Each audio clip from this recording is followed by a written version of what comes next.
Good evening, ladies and gentlemen.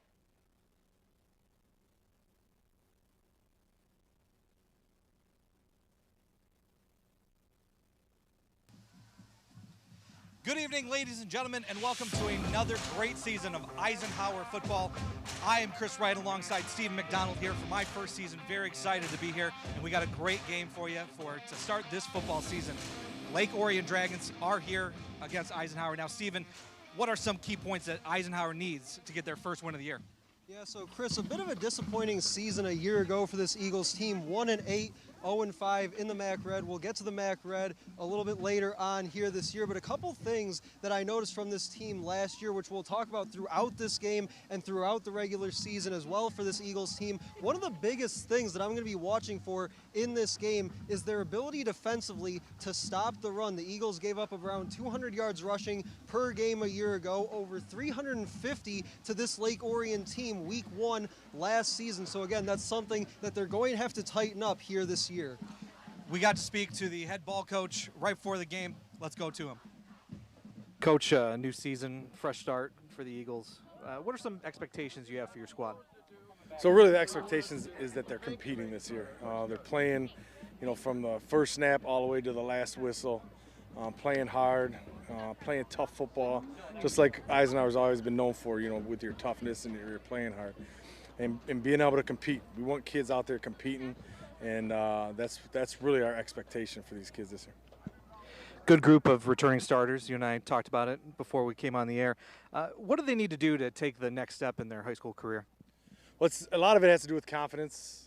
Kids got to have confidence in what he's doing, in the plays that he's running, and the defensive schemes that he's running. So confidence comes first, and you build that confidence playing games. You just don't do it in practice. You work your techniques and things in practice, and then you try to carry them over to the games. And I think getting that game experience will help in that area. First up, Lake Orion, looking for a little revenge tonight. What does your game plan look like going into the first game of the year? Well, our game plan is going to be we're going to fly around. We're going to be aggressive on offense and defense. We're going to try to score a lot of points, and we're going to try to stop from scoring. I mean, that's all football is, right? We thank Coach for taking a few minutes out of his time to speak with us before the game today. Now, Stephen, Utica Eisenhower, they lost to Lake Orion last year. What has Lake Orion got for the Eagles? Well, one thing, like I said before with Eisenhower, they have to be able to stop the run. That's right. That's equally as important in this game for Lake Orion. They ran, like I said, for over 350 yards on this Eisenhower defense a year ago. A lot of those same guys from that Eagles defense playing again here this season on that defense, so I'm sure they remember that game, as does Lake Orion. So how they're able to control the clock with their running game and be able to push the ball down the field and into the end zone is going to be a key for them here tonight. We'll be back with the start of tonight's game, Lake Orion at Eisenhower Eagle football, right after this.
Good evening, ladies and gentlemen, again. My name's Chris Wright, joined alongside with Stephen McDonald.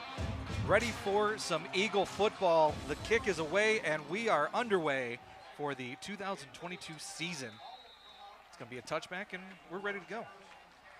Yeah, and Chris, the Eagles will get the ball to start here tonight from Swinehart Field. I'm really interested, really excited to see this Eagles offense led by junior quarterback Preston Crum. I've been watching him since he was a freshman starting on varsity, so kind of crazy that now he's already in his junior season, but really excited to see what he has in store in this junior season. Missed a couple games last year as a sophomore due to injury. They slid Aiden Ives, who's now graduated, into that quarterback spot from receiver. So really interested. Hopefully we get to see a full year of Preston Crum here this year, and like I said, ready to see hopefully that next step from him.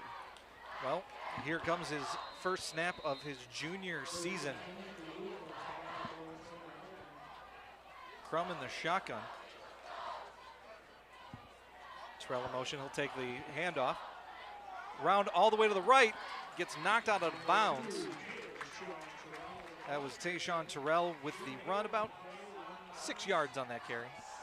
And one thing I noticed, Chris, when we were down on the field, as you see the replay there, one thing I noticed when we were down on the field in pregame was how big the receivers, how tall they are, especially on both sides for both Lake Orion and Eisenhower. So it's going to be really fun to see how Eisenhower utilizes these big, tall, athletic receivers in this spread offense. 2nd and 2 now after an 8-yard run. Crum gets the snap, he'll hand it off.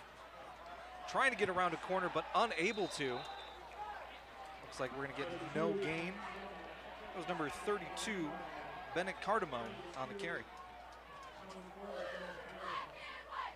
Yeah, Cardamone's a guy that's going to see, if I had to guess, his fair share of carries this season, as will number 33 in blue, Christian Johnson. Has been on this varsity squad since he was a sophomore. A guy that I'm, along with Preston Crum in this offense, a guy in Johnson that I'm really excited also to see run the football this year. 3rd down and 2. First 3rd down of the season. See if they're able to convert here. Crum takes the snap. Looking over his options. He'll throw it right down the middle, wide open. Number 7, Luke Aniel gets all the way down to the 30, a big first down. Yeah, Luke O'Neill, a guy that in years past had made his presence known on the defensive side of the football. He lines up at defensive end when he's on that side of the ball. Here lines up as a tight end, right down the seam, and Crum, easy pitch and catch down the seam for a big 3rd down conversion. Just got to find the holes in that defense. That's going to get you to some points.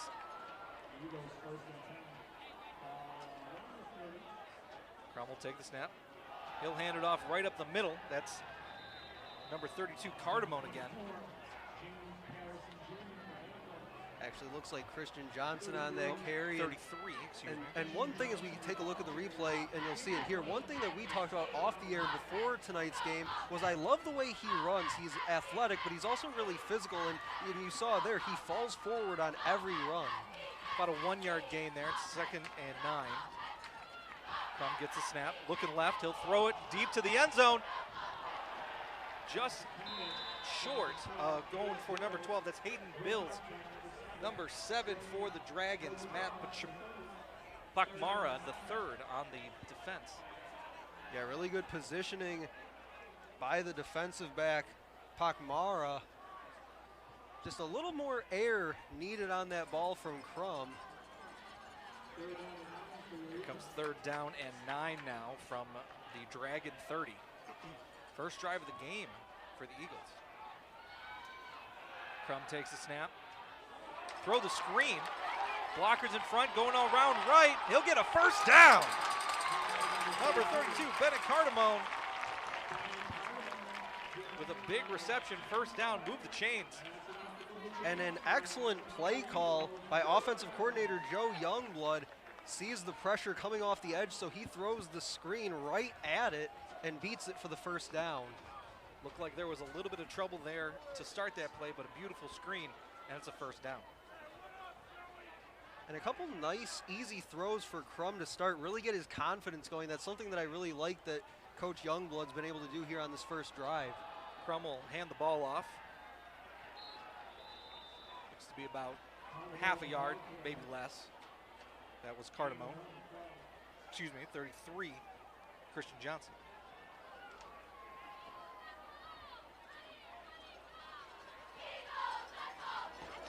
And I've liked the balance on this drive so far between the run and the pass, and especially balancing it between Cardamone and Johnson getting those carries. And you have to feel like at some point, maybe not on this drive necessarily, but at some point, the Eagles are going to look to break one soon. 3 to his left, 1 to his right. Crum looking left, he's got wide open. Touchdown! Luca Neal in the corner of the end zone.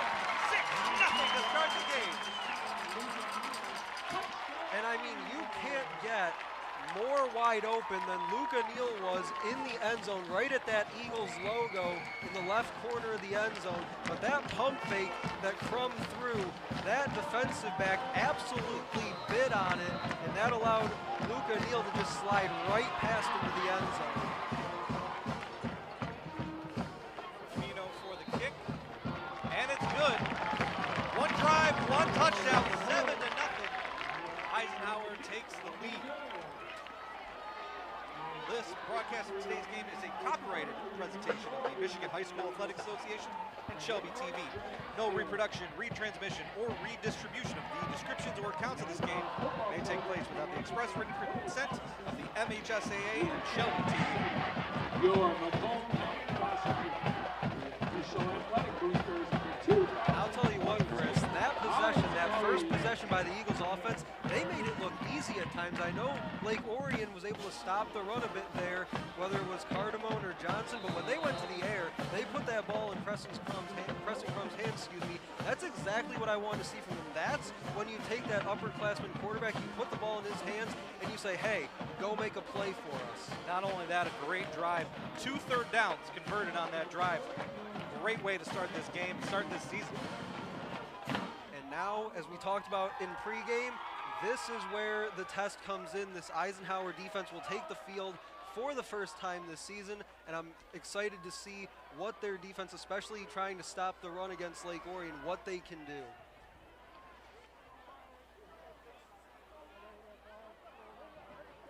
Officials with a hold up before the kickoff, but we're ready to go.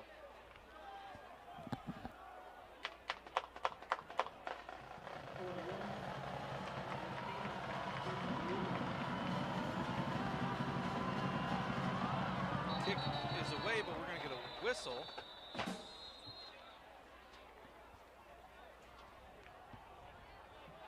Legal procedure, false start on Eisenhower. They'll move that ball back 5 yards and re-kick.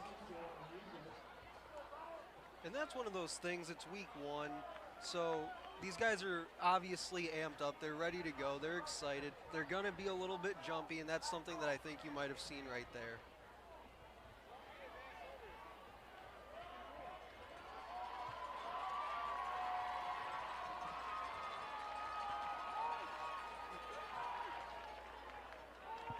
Great day to start this football season. Cannot wait to get deeper, get a little cooler temps, get some real football weather. But today, 81 degrees at game time.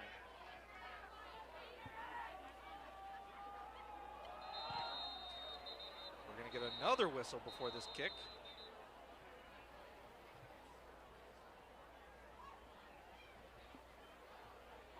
See if the referees are going to penalize him again. Looks like they are marking it off against Eisenhower again.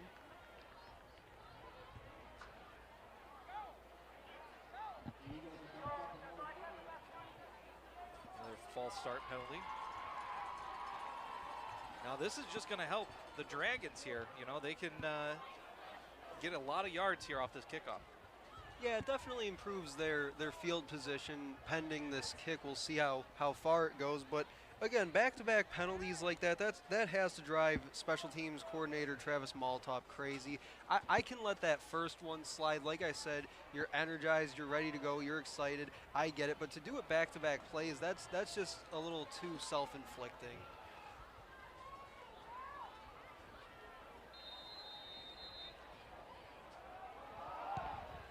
That one does get away. Goes all the way to the 3-yard line. Dragons are going to take it back, and they'll get to about the 25. They'll mark it at the 27, and the Dragons will take over from there. And as we see the teams take the field, Lake Orion with their offense for the first time tonight, and the Eagles sending their defense out for the first time. One thing that we talked about with head coach Chris Smith before the game, and something I believe he mentioned in your interview with him during pregame, was this team was definitely young, sort of inexperienced a year ago, especially on the defensive side of the football. Many of those guys, most of those guys, he said, are back this year, so it'll be interesting to see how they play. Looks like there was an infraction on that play, and the Dragons go all the way back to the 18-yard line, and they will start 1st and 10 from there. Quarterback Connor McCartan under center. He'll take the snap, hand it off. Fumble on the ground, picked up by the Eagles! That ball just popped out of nowhere. There to pick it up, number 21, Ryan Palesi. And it looks like Luke Myers sprinted to the sideline. May have been in on that play. See if we can see on the replay. Yeah, he's the one that picks up the Luke fumble. Myers, there it is. Senior on this team.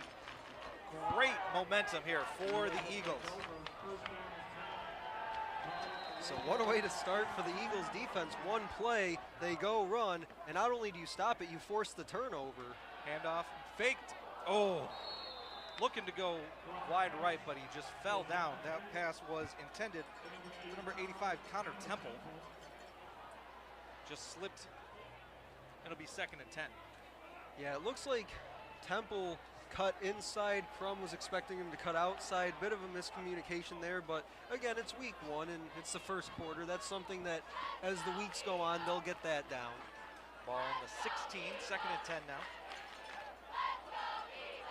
Crum in the pistol. Take the snap. He will hand it off this time. Unable to get anywhere is number 33, Christian Johnson. See what the official is. No gain. It'll be 3rd and 10 now.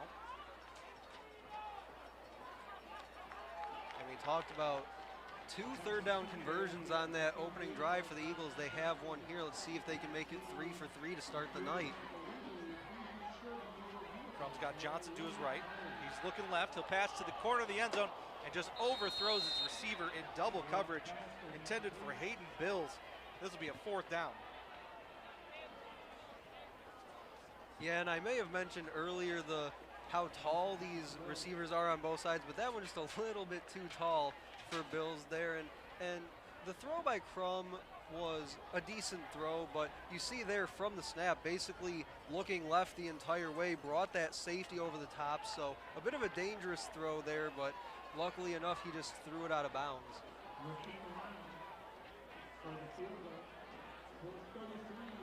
Sal Ruffino here to try this field goal. About 34 yards.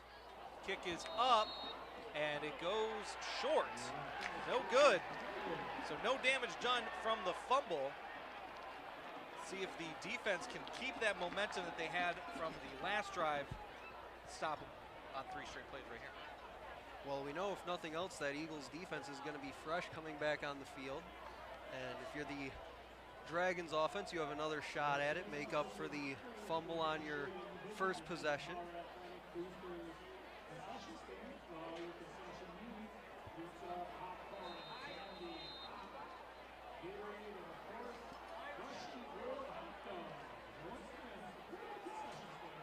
McCartan under center here. Nobody in the backfield. He will hand it off. Coming around the left side, breaking a tackle, and he gets all the way down to the 37-yard line. That's number 10, Dorian Hill, on the jet sweep there. Strong run by the senior. Makes a couple guys miss there as he got outside. Made a couple Eagles collide with one another. First and 10 from the 36, another handoff here right up the middle.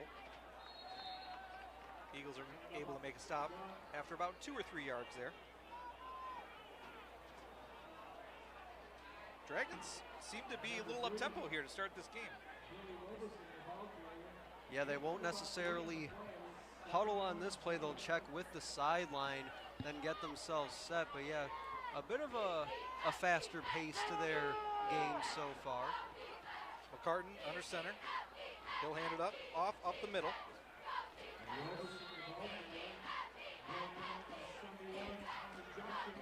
It's a short run there down to the 49-yard line, up the middle. That was number 3, Billy Robertson.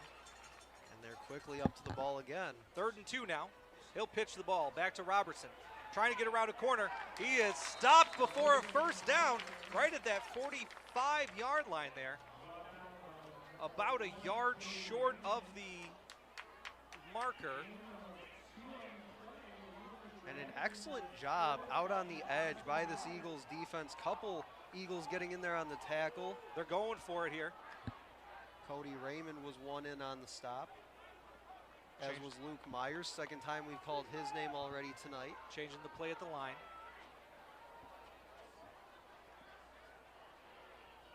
Eagles showing pressure. Carton takes the snap, runs into his running back, but he's able to break through the pile all the way down to the Eagle 48-yard line. That is a first down for the Dragons.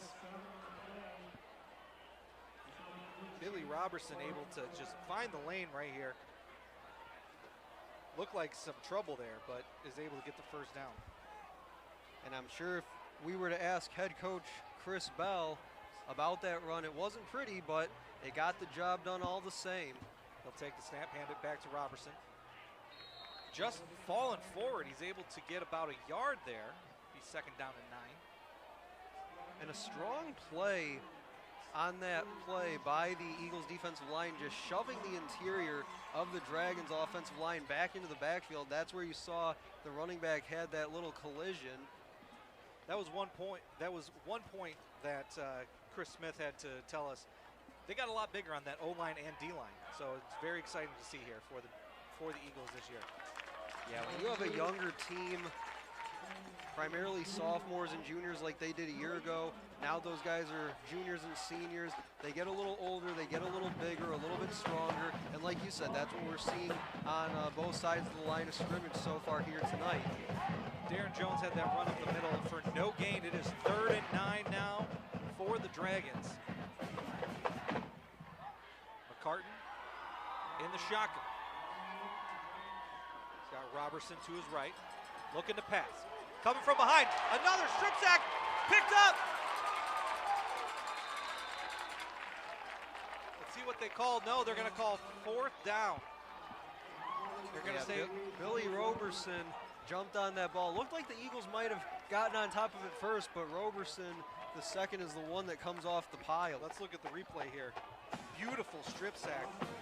And Chris, that's something when he was making those catches on offense earlier, I said Luke O'Neal's usually making his money on the defensive side. He's the one that got the strip there. There he is.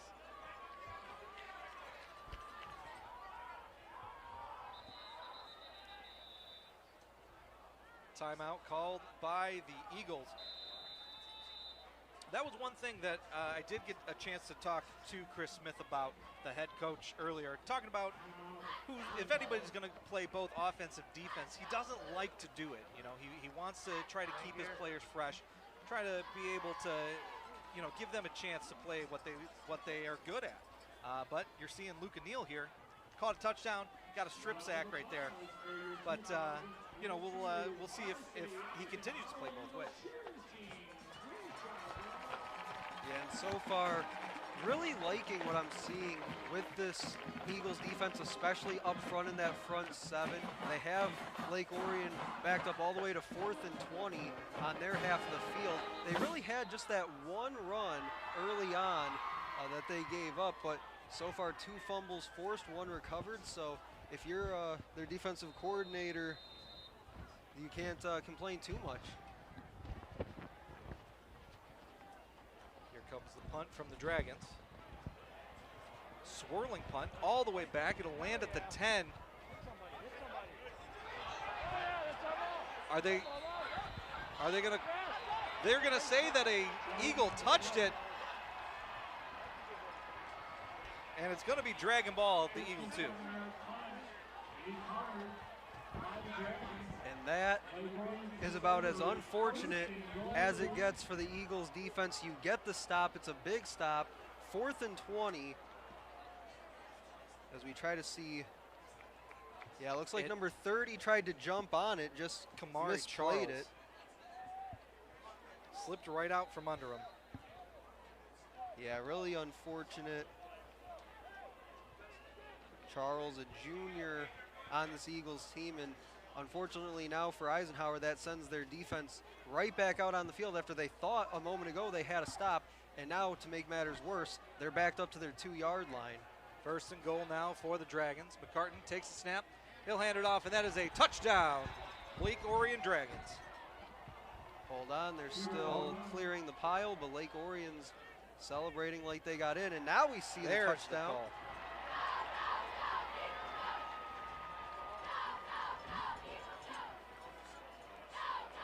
So yeah, like I said, disappointing sequence of events if you're Eisenhower, and especially defensive coordinator David Brzezinski.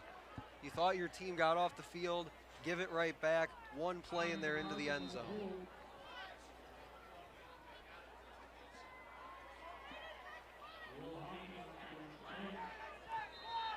Kick is up and it is good. Lake Orion able to tie this game. 3:42 left here in the first quarter. A lot of back and forth, but it does seem like Eisenhower has the better team so far in this first quarter. Yeah, so far I think outside of obviously the few special teams mistakes we've seen on the kickoff, we saw the 2 offsides penalties on the Eagles, then they fumbled the punt here just a moment ago. Other than that, I feel like, as you said, they've really played the better executed game so far. They've been able, for the most part, to stop the run, which was a big thing coming into this contest. We've also seen them air it out offensively with Preston Crum finding Luke O'Neill a few times on some deep passes. Also set up that screen pass as well earlier on in this quarter. Well, here we are back in the booth. It's 7-7 here early on. We'll see if the offense is able to pick up where the special teams has kind of failed them. See if they're able to get 7 more points on this drive. And you know, Chris, that's something that even going back to last year when I was doing these games for Eisenhower, that's something that we talked about a lot on the broadcast, was just little things like special teams and just being able to execute in that part of the game and just doing those little things right is something that really hurt this Eisenhower team a year ago. And like I said earlier, I get that it's week 1. These kinds of things happen. You tend to work on those things and improve on those little things as the year goes on. But again, that's something that hurt them last year, and you don't, if you're Eisenhower, want to see that hurt you again this year. Kick is away, taken at the 2. We'll get all the way down to about the 22. That's number 2, Tayshawn Terrell, with the return.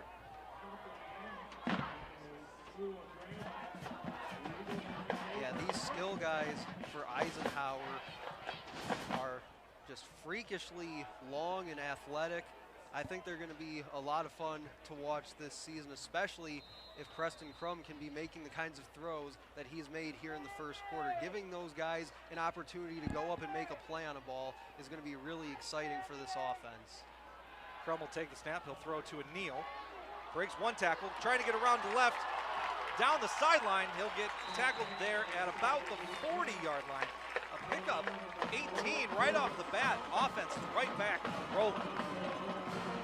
And as we move throughout this game, it's becoming more and more apparent as they keep going back to him that the Dragons will have to find a way to cover number 7 in blue, Luke O'Neill, as this game goes along, because so far they've gone to him about 3 times. They're 3 for 3 on those throws, and there's really been no coverage around him on those plays. He'll take the snap, fake the handoff, looking down the middle. Beautiful catch there, number 32, Bennett Cardamone. Another first down for the Eagles. And unfortunately for Lake Orion, not much that number 8 in white, Corbin Smith, could have done on that play as we see the replay. Cardamone just goes right up in front of him, takes that ball out of the air. And like I said, Chris, these guys, these receivers for Eisenhower are super long, super athletic, and they are out here just making plays already. He'll throw it to the flat, just out of reach for Cardamone there. It'll be second down and 10. But there's a lot of offensive weapons on this Eisenhower team. Very excited to see what they do this season. And we've seen a little bit of it today with Cardamone, Johnson, and O'Neal.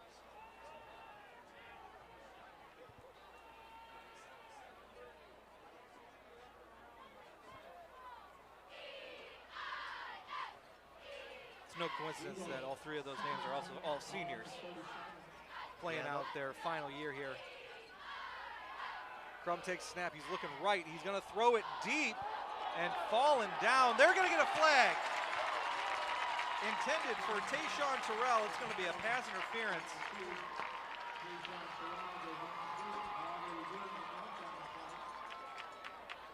Yeah, and to your point, Chris, about how these guys are now juniors and seniors, these are guys that have been on varsity for about a year or two now. You even talk about a guy like Preston Crum, we talked about, he's been a starting quarterback on this team since he was a freshman now in his junior season. These guys have played a lot of football for this team now, which is something that I don't think a year ago this time that they necessarily could have said. So even though, yeah, you did go 1-8 a year ago, it was definitely a down year by this team's standards. I think they learned a lot from that experience. You grow through that adversity, and that should, in theory, hook them up pretty well this year. Pass interference has the ball down to the Dragon 22. First and 10 now. He'll take the snap. Throw right up the middle, wide open. Touchdown, Eagles! Number 85, Connor Temple. And just like that, the Eagles are up 13-7.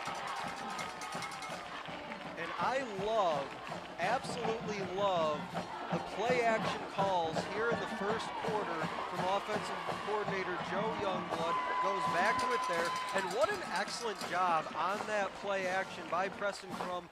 Looks to his right, drags that safety across the field, then throws back to the opposite seam, right where that safety started from, and his man Temple was wide open.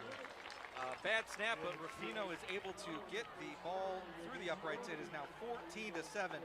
Just a perfect placement there for number 85, Connor Temple, the sophomore. His first touchdown of the year, 14-7.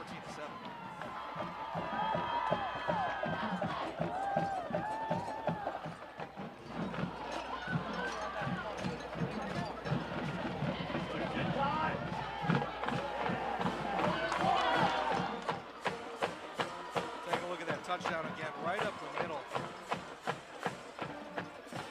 Perfectly drawn up.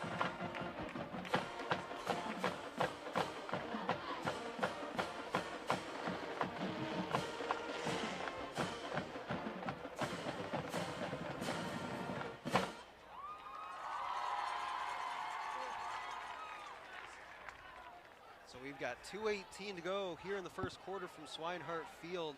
And this has been a really fun game, really energetic. This crowd here on hand at Swinehart Field is absolutely packed, overflowing on both sides. So it is an excellent environment here in week 1 of MHSAA football. Great to see the town, both towns, coming out to support both these teams.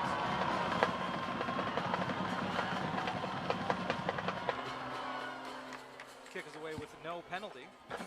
The ball will bounce. That's a live ball, by the way. But he will jump on it, and it still will stick with the Dragons. First down coming up.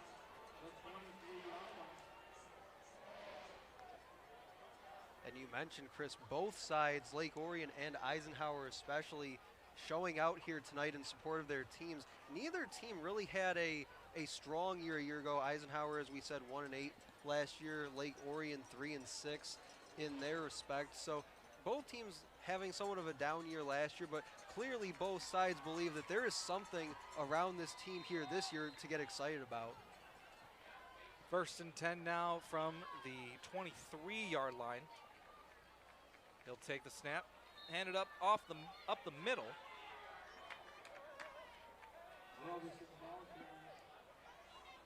Looks like he might lose a yard on that one.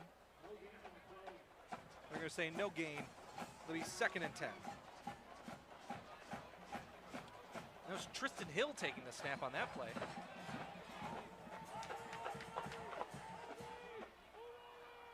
He's still behind center. He'll pitch it. And right in the backfield, a beautiful tackle for loss. Looks like Lorenzo Mocheri, number 23. And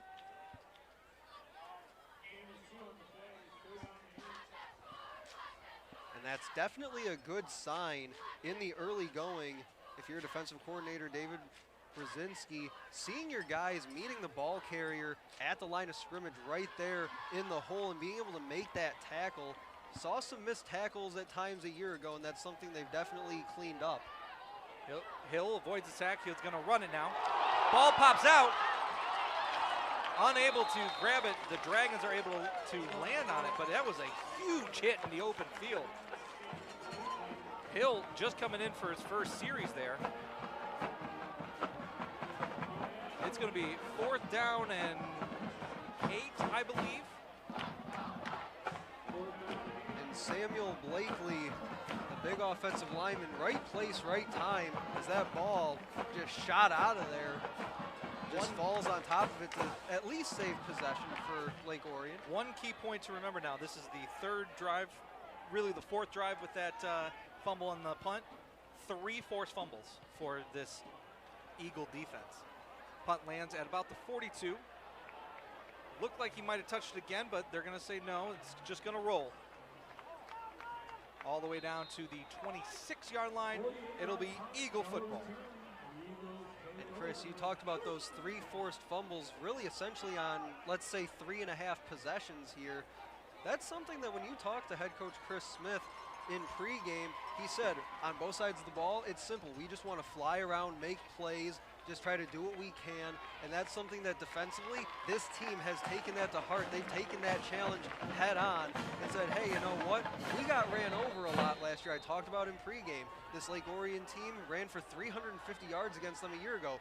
These guys remember that. They want to make things different this time around. Crum now takes a snap. He'll hand it off up the middle. Open lane. Taking jukes, he's breaking tackles all the way down. He's still up at the 40. Finally brought down, number 32, Bennett Cardamone. A huge run, and it's going to be 1st down. And Chris, the Cardamones know how to do one thing here at Eisenhower, and that is run and run hard. His brother played on the team a couple of years ago. He was a hard physical runner as well. And Bennett just bouncing off would-be tacklers all the way down the far sideline and just getting a huge gain to end the 1st quarter. So that is the end of the 1st quarter. The Eagles have a 14-7 lead against Lake Orion Dragons. Before we get to the 2nd quarter, we want to take a moment to talk about the Shelby Township Police Department's 2022 open house.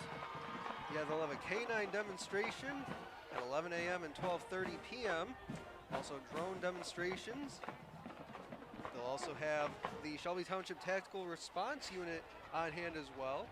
You get an inside look at police vehicles and equipment. There will be a bounce house on location as well. Hot dogs and snacks, also prize drawing as well on schedule. Saturday, September 10th from 10 a.m. to 2 p.m.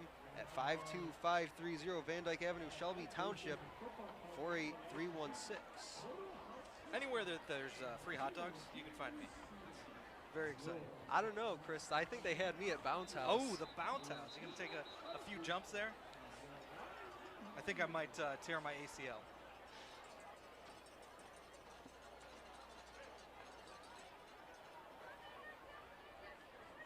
We're going to get started here with the 2nd quarter. Ball is at the Dragon 41.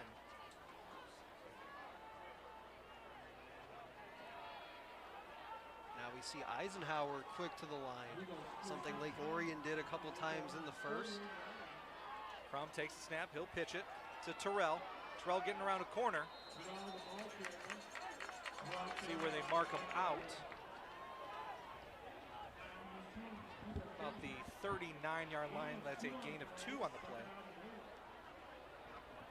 And that's a play, they run it to Tayshawn Terrell here this year, but if you go back last year, even 2 years ago, that's a play that would have been run through a guy named Daniel Zilkowski, obviously graduated now. Crum takes a snap, he'll hand it off to Cardamone again. Another 2 or 3 yards on that carry.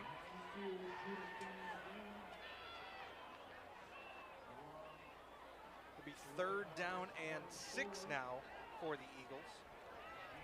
And I'd expect at this point in the field with that down and distance that the Eagles are going to throw something here with Preston Crum, but I like that they've now seen that they've established the passing game with Crum, especially through play action. Now they're starting to hammer the ground game a little bit more, but again, I'd expect something here through the air.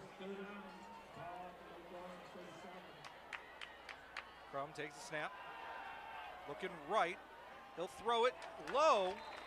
They're going to say a good catch made. Number 85, Connor Temple again. It's going to be 4th down and 1. They're herding up to the line, though. Yeah, they're trying to catch Lake Orion substituting. And looks like somebody jumped near the top of the formation.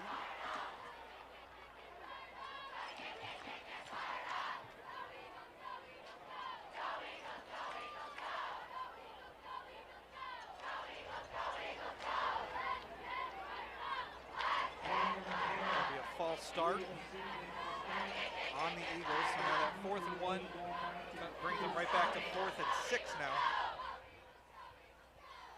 Procedure penalties, the coaching staff cannot be happy about.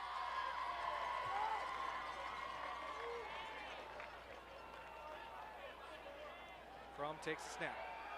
Looking right, he's just going to run it himself. Breaks 1 tackle, unable to break a second. And it's going to be Lake Orion ball at about the 35-yard line, unable to get the 1st down with his legs. And they turn it over on downs. And I like that read by Preston Crum. He was looking right his whole way. He had 2 receivers to that side of the formation. His read is most likely in that case look 1, look 2. If neither of those are there, tuck and run, which he did, and just a little bit too far behind the sticks to be able to get that 1st down. 1st and 10 now for the Dragons on their own 34-yard line. Eagles with a 14-7 lead.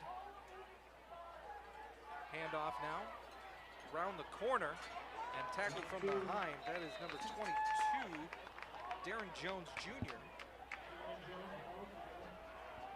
Sophomore running back. And back in the game at quarterback, number 12, Connor McCartan. It's going to be 2nd and 4 now for the Dragons. Carton takes the snap, he'll hand it off to Robertson. Robertson able to get about 2 yards on the carry up the middle. It's going to make it 3rd and 2 now. Dragons rushing up to the line. He takes the snap, hands it off on a jet sweep, trying to get around a corner, and he does. Able to get the 1st down. That is number 10, Dominic Novak, on the jet sweep. Yeah, good job getting outside, stretching that run out. Eagles forced him all the way to the sideline, but just able to get vertical with it as he hits that sideline. See there, makes a man miss, lowers his shoulder right at the line to gain and able to get that extra yard or 2. Excuse me, that was Dorian Hill. McCartan hands it off again up the left side to Robertson. He's able to get about 3 yards on that carry. And one individual matchup right now, Chris, that I'm going to keep an eye on, I've been paying attention to it on this drive, is 76 in white, Jacob Escobedo, lined up on Luca Neal, and see who's winning that matchup currently. Carton with a play action, rolling to his right. He's going to run for it, put his head down instead of going out of bounds, and he'll get about 3 on that carry. It's going to be 3rd down and 3 or 4. Excuse me, 3rd down and 2. This has got to be 4 down territory for the Dragons, though. Yeah, I would imagine it would be right around midfield. Can't really, at this point, flip the field too much. So might as well go for it. Pitch to Robertson. Breaking tackles. Up the left side, up the sideline. Finally pushed out of bounds at the 29-yard line. A big gain for a 1st down for the Dragons. Yeah, Brandon Kedro, the last line of the defense from his safety position, comes in, finally pulls him down out of bounds. Had some help along the way as well. So far, this has been the best drive the Dragons have been able to get together tonight. Yeah, they're starting to move some bodies along that line of scrimmage now. Their offensive line really settling in nicely. He'll hand the ball off, taken down. There's number 20, Nathan Byrne on the tackle. Robertson gains about 4 on that play. It's 2nd down and 6. And if you're Lake Orion, you can live with this, getting 4, 5, 6 yards a carry on these runs. He'll hand the ball off again. That's Dorian Hill. Stop for no gain. Big stop by the Eagles. 3rd down coming up.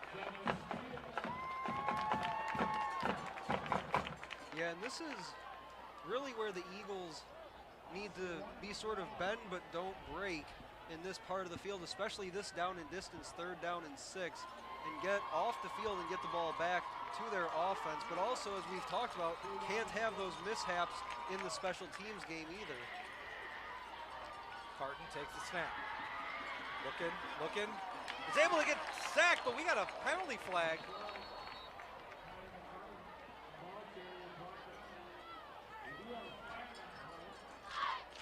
Each side pointed to the other here. Yeah, Eisenhower seems convinced it's on the Dragons. Face mask, defense. And I guess if they thought that, they'd be wrong. Let's see this on the replay here. See if we can see what happened. Can't see anything there. That was number 33, Christian Johnson. Yeah, if I had to guess, it was Johnson, as he was going down to the ground, was tangled up with a Dragons offensive lineman. 3rd down and 5, run up the middle. They're going to say he did not get the 1st down. Yeah, looks like they're going to say 4th down and inches.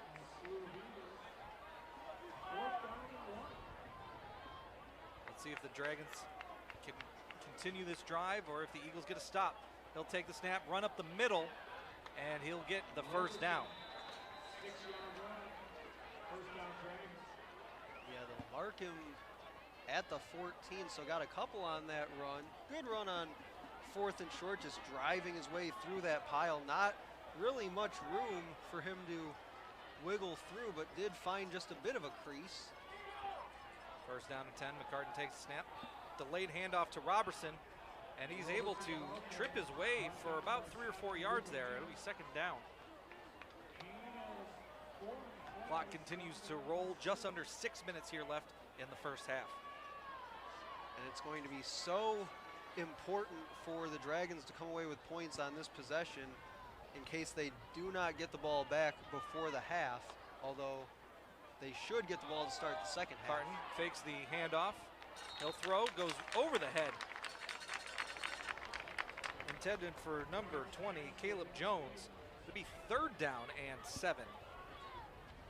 And one thing sort of maybe going a little bit unnoticed in this 1st half for the Eagles defense is the play of their secondary. I mean, the Dragons haven't necessarily aired it out a ton in this 1st half, but when they have, McCartan hasn't had too many options to go to. Big 3rd down here for the Dragons. Carton takes the snap, looking to throw across the middle, incomplete. Just through the hands, number 22, Darren Jones Jr.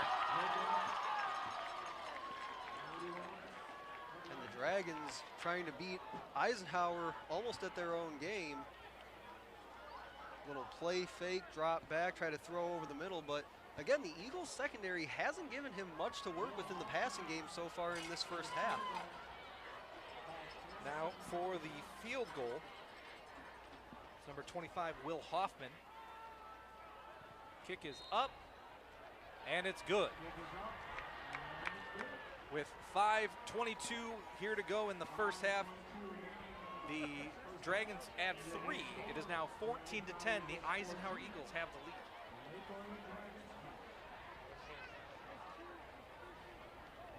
I know. As we see a shot of the Lake Orion students in attendance here tonight. As we said earlier in this half, both sides really filling up the stands here in week 1 from Swinehart Field. Looking forward to the rest of this season here on Shelby TV as the season rolls along.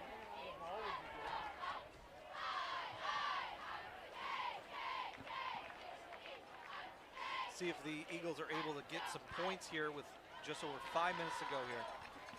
Yeah, before the half. tons of time left, as you said, 5:22 to go. Also have 2 timeouts to work with, and it never hurts playing with the lead as well. Something that last year probably didn't have too many chances to play with the lead, so getting off to that good start here this year, have that good feeling going into the locker room, and have that confidence going into the second half is going to be big for them. A pooch kick here. Rolls all the way down to the 8-yard line, picked up. Running down the right sideline. He'll be pushed out of bounds. About 28-yard line, I'll say. It'll be 1st and 10 for the Eagles. And I would expect that offensive coordinator Joe Youngblood won't necessarily go into a shell offensively here. Like we said, plenty of time left in the half. Still would like to see them put it in the hands of Preston Crum, let him sling it around a few more times here in this first half and see if they can't move this ball down into scoring position.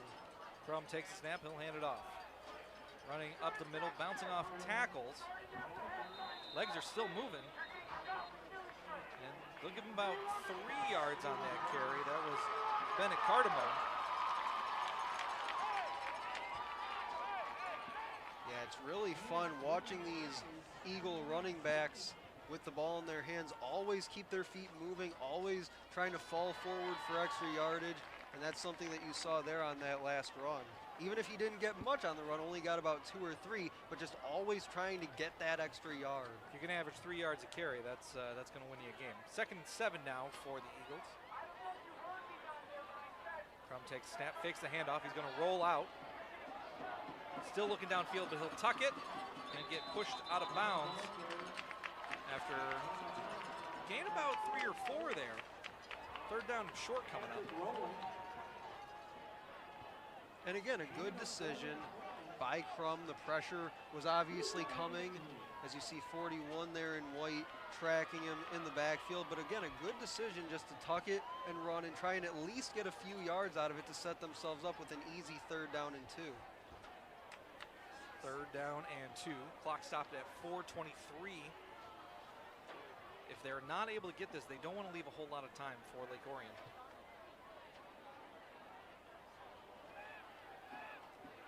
Crum's got 2 to his left, 2 to his right. Looking right. He'll throw it complete and taken down. Pass to Tayshawn Terrell. It's a 1st down for Eisenhower. Yeah, nice, easy hitch route. Just come back, puts it right on him. Easy conversion for the 1st down. And like I said earlier in the half, I like the reads that Crum is making. It's read 1, read 2, take off and run. There looks like he found his 1st guy. Crum takes the snap. He'll fake the handoff. He's going to throw this one deep. He had him. He had Terrell just 1 step too far. It's going to be 2nd down and 10. Didn't look like Terrell knew where that ball was. Yeah, sometimes tough to track it when it's over the shoulder like that. If he leads him more towards the inside, I think that's an easy touchdown right to his hands. But yeah, like you said, kind of fading back a little bit, trying to track that ball. But yeah, sometimes when we talk about these guys being a little amped up, it's week 1. You see that sometimes in the throws from these quarterbacks. Crum just a little bit excited there because he was wide open. He'll take the snap, hand it off to Cardamone. Running up the middle, still up. Finally taken down after about an 8-yard gain, 7-yard gain. And Cardamone again on the run, just shaking a tackler, almost as if he wasn't even there, as you'll see it on the replay.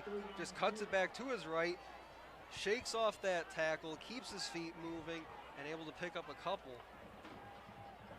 3rd down and 3, another big 3rd down for the Eagles here. Clock ticking, just over 3 minutes to go here in this first half. O'Neal in motion. Yep. Crum takes a snap, he's looking right. He'll throw the short ball to Cardamone, still in bounds, keep going. Breaking tackles, he's still up. Finally brought down from behind. Cardamone able to get down to the 26-yard line. First down, Eisenhower. And that play largely was set up because Crum, not afraid to get outside the pocket. You watch him his first 2 years here on the Eagles team, had a tendency to stay in the pocket maybe a little bit too long, tried to stand in there and make those throws. Now he's much more alert, much more comfortable getting outside the pocket, makes that a much easier throw. Crum takes a snap, looking left. He'll throw it up the middle, just underthrown. That pass intended for Hayden Bills. It's going to be 2nd down, 2:30 to go here in this first half. And number 44, Patrick Rowland, put a hit on Crum after he let it go. And one of Crum's offensive linemen, number 77, Ty Sublier, let him know he wasn't too happy about that hit afterwards. But again, Crum kind of backpedaling, trying to avoid the pressure, throws off his back foot. Didn't actually deliver a terrible ball there, just a little bit too low for the intended receiver, but at the very least didn't take a sack. 2nd and 10, Crum takes the snap. Looking left, goes right. Still looking right. He's gonna run. I'm gonna mark him out at about the 30-yard line. And it looked like they were trying to set up a little bit of a screen out to the short side of the field. Also had something developing at the top of the formation as well. Looked like Luke O'Neal was out there as a short option, but looked like they wanted to go screen right. Play kind of broke down, so from there, Crum just had to get outside the pocket and try to make something out of nothing.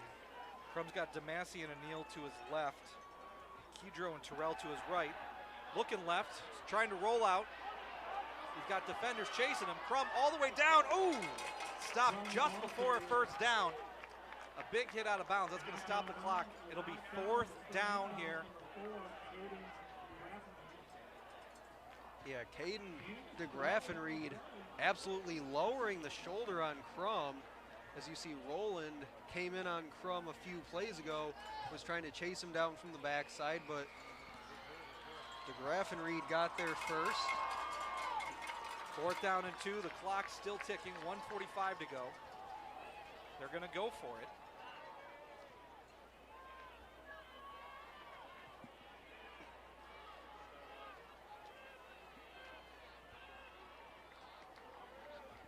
Crum takes a snap. He's looking right. He's going to throw it up the middle and incomplete. It looked like he got there a little too early, but they're going to say fair game, and it's Dragons ball.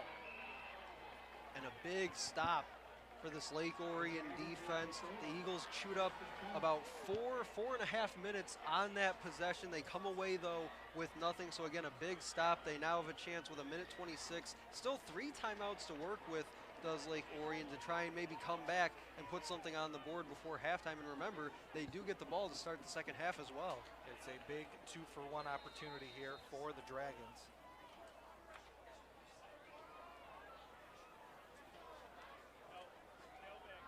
Again, you see a shot there, Luke O'Neal going up against that left tackle for Lake Orion. He'll pitch the ball. Unable to get any yards. That's number 22, Darren Jones Jr. They're going to say no gain. And Lake Orion's going to let this clock run. I don't necessarily disagree with that decision. Again, they have the ball coming out of halftime. You're only down 4, so getting points necessarily here right before the half, not essential as long as you score coming out of the half. So no harm in necessarily saying, hey, we've put in a good solid first half. We're only down a couple points. Let's take it to the half. Let's make some adjustments and come out ready to go for half number 2. One thing that we should think about, if Eisenhower's able to get a big stop here, do you think they call timeout? If they were, I think they would have used one of their 2 timeouts to already stop the clock. A run up the middle by Robertson is able to break some tackles all the way down the field. He's all the way down. No one's going to stop him. That's a touchdown, Lake Orion.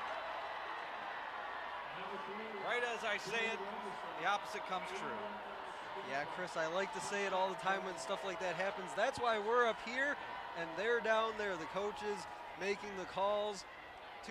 22 seconds to go in the half, and Roberson, the second, straight down the sideline, shook a couple tackles on his way to the end zone, and now they have the lead and will most likely have the lead going into half, and they'll also get the ball coming out to start the second half. So a big turn of events there. You talked about, do they call a timeout, maybe try to get the ball back, and at this point I think that it's safe to say we'll just take this thing into the locker room.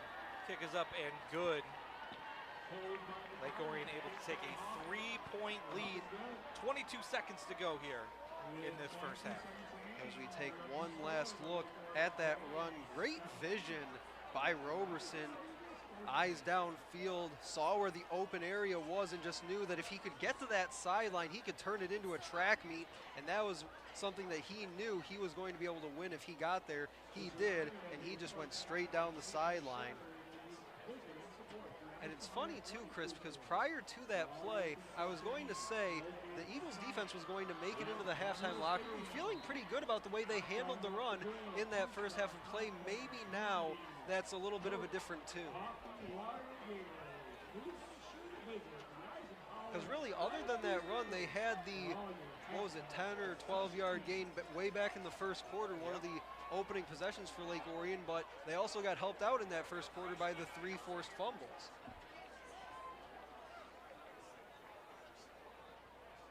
Lining up the kick.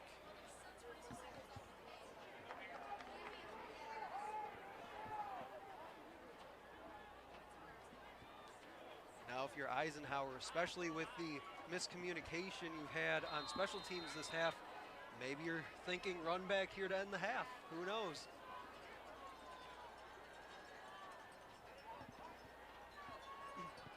Kick is away. Take it up in the middle, down to about the 31-yard line. 14.6 seconds to go. And I would imagine that Crum will just hand this ball off, whether to Johnson or Cardamone, one time, and will send it to the half. The Eisenhower dance team and marching band set to perform at half.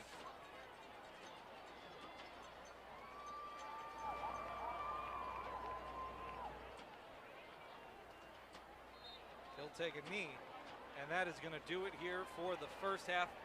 A couple big plays for Lake Orion, and they're going to lead this game at halftime, 17-14. We'll be back in a little bit with the second half of action here, Eisenhower football.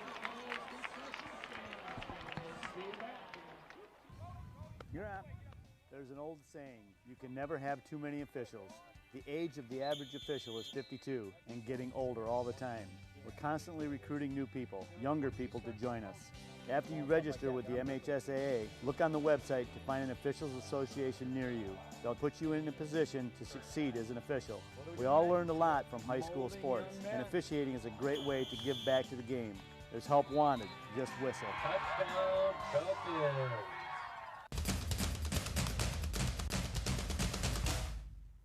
As the voice of Michigan student athletes, the Student Advisory Council's role is to convey the message of how high school sports are supposed to be played. We were responsible for helping the MHSAA maintain a positive and healthy atmosphere in which interscholastic students can thrive. We believe athletes should be competitive, sportsmanlike, and excel academically. We believe students in the stand should have fun, but not take the focus away from the game. We believe coaches should act as teachers, helping student athletes develop while still keeping high school sports in perspective. We believe that parents should always be positive role models and be supportive of their child's decisions. We believe officials commit their own time to high school sports. And respect should always be shown and given to them. The most important goal for student athletes is to enjoy high school sports while maintaining a high level of respect for all those involved in the games. Enjoy the game.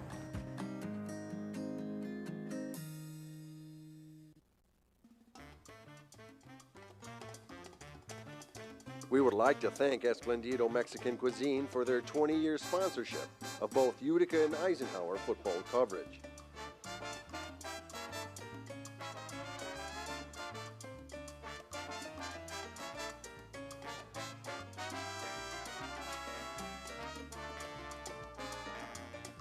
It's that great taste that helps keep a great Shelby Township tradition going.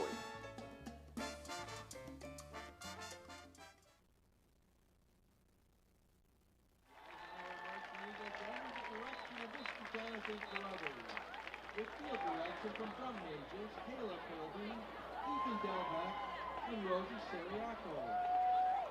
Field commanders are Divya Bartley, Ian Garden, and Mackenzie Mazzola. Our color guard captain is Peyton Missouri.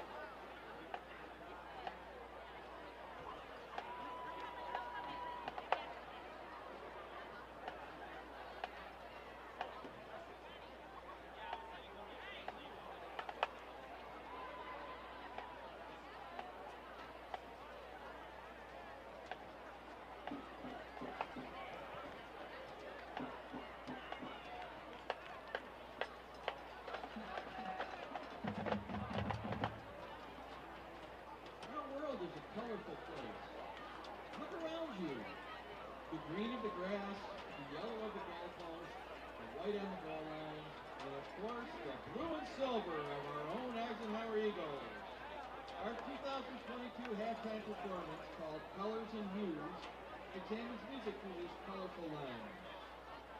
Drum majors, is your band ready?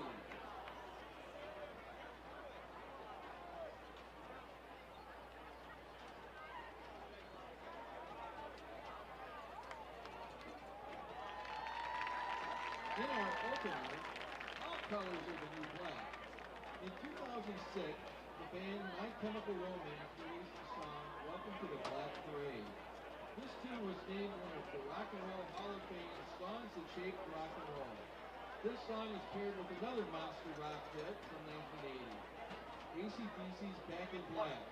Our version of these great songs are under the field direction of drum major Kayla Colby and features soloists Divya Bartley and Tyler Durand on trumpet and color guard soloists Ariel Maxwell and Gaze Petro.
German band Nina released a war protest song called 99 Luftballons. An English version of the song called 99 Red Balloons was released later that year. Our version features an alto sax solo by Ian Guyton, a flute solo by Hershey Slater, and color guard soloist Julian Rouse. It is under the field direction of drum major Rosie Seriaco.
Our closer features another medley of colorful songs. Wake Me Up When September Ends was released by American rock band Green Day in 2005. This sweet song was written by frontman Billy Joe Armstrong about a tragedy that he suffered as a child. The second half of this closing medley is the 1977 hit Mr. Blue Sky, released by the Electric Light Orchestra. Our version of these great tunes is under the field direction of drum major Ethan Delbeth, and features our award-winning Eisenhower Pit Ensemble and Drumline.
band camp parental staff information.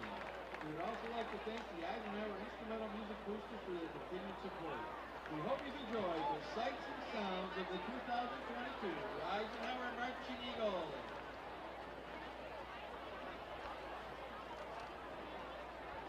You guys are in the wrong section. Please evacuate the premises. Green is the worst color.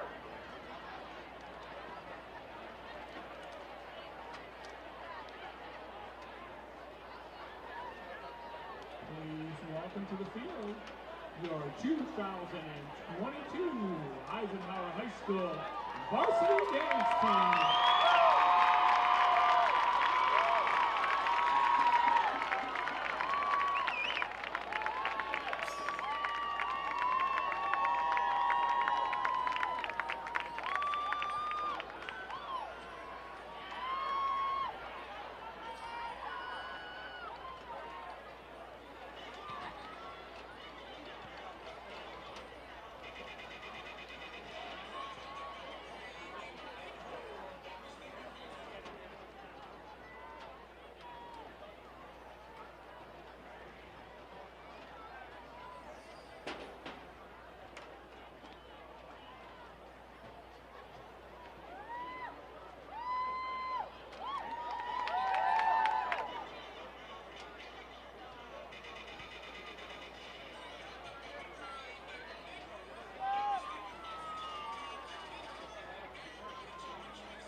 Eisenhower varsity dance team. Great job, girls.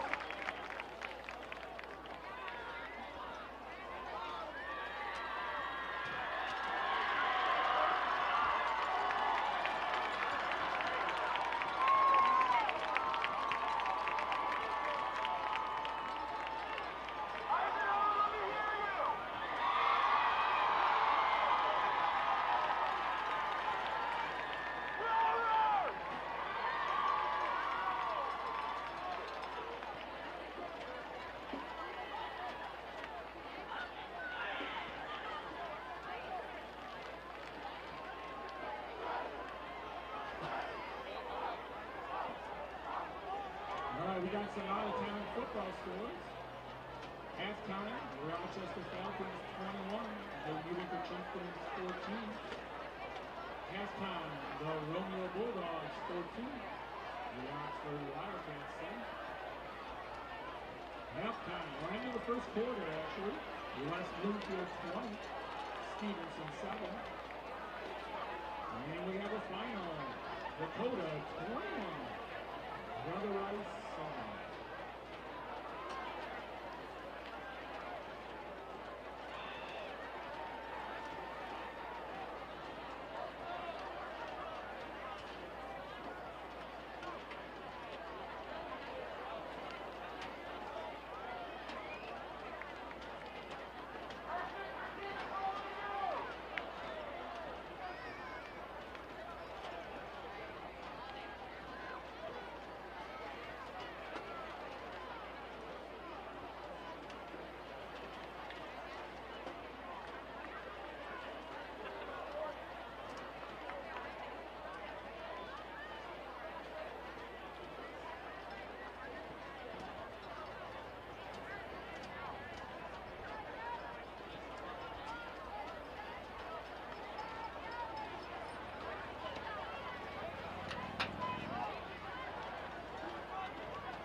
Eisenhower football program would like to thank Total Health System and Peter J. Lucy, your Macomb County prosecutor. The official athletic booster of your 2022 Eisenhower Eagles.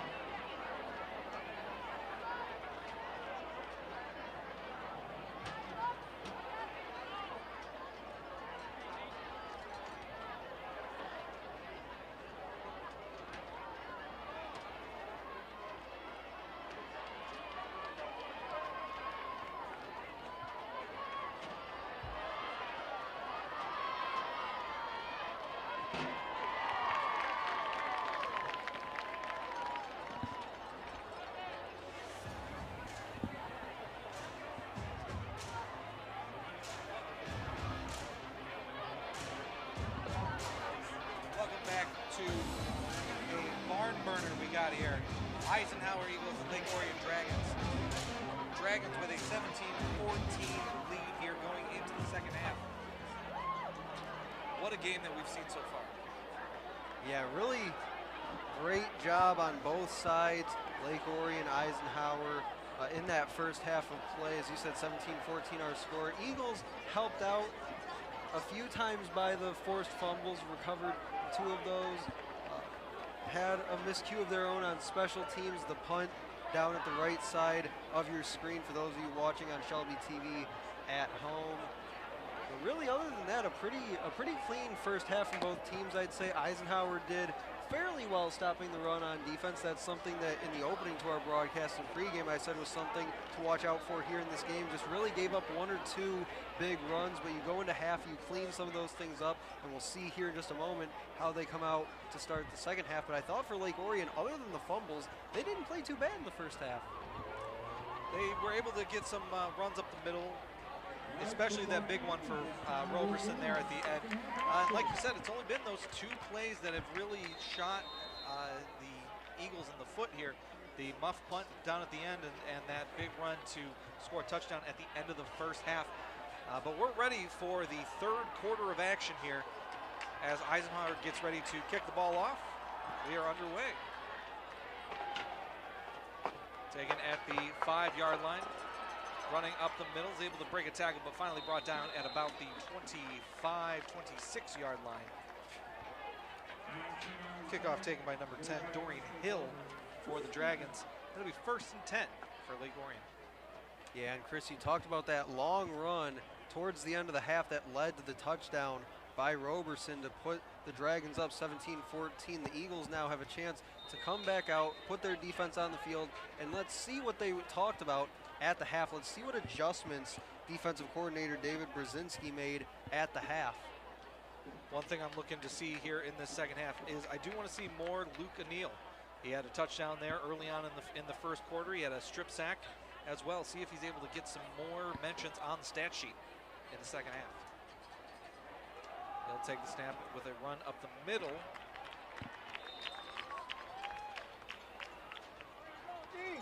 That was number 10, Dorian Hill, on the carry. And you mentioned O'Neill. I talked about in that first half, kind of ironic. He's used to making the plays on the defensive side, made the plays on the offensive side in the first half. Like you said, want to see him come out second half, make some more plays, have us call his name a little bit on the defensive side. He's been locked up in a very good battle with Jacob Escobedo, the left tackle for the Dragons so far here tonight. Hill is under center for the Dragons. He'll fake the handoff and roll out to his left. A big hit in the open field. There's going to be a flag on that hit. Tackle made by number 31, Noah Smith there. See this on replay.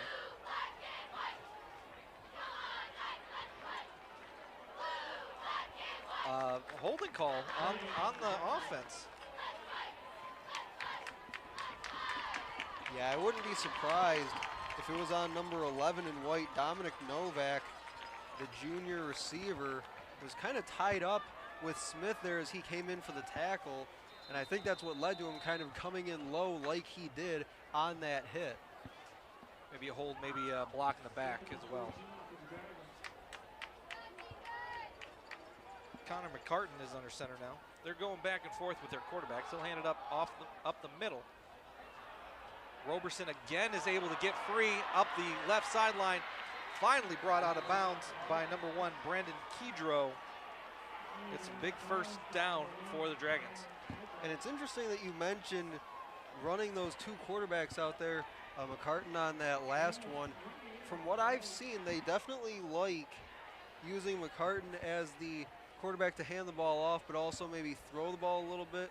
Other option they have, he tends to keep it a little bit more, so Eisenhower should look out for that here in the second half. McCartan hands it off to Hill. He's trying to get around, but he'll be stopped at the 50-yard line for no gain.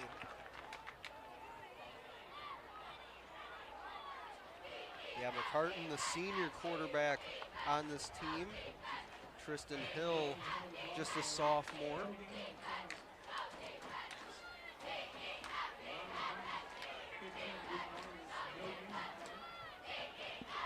Coming up to make that tackle, Ahmed Al-Shamui.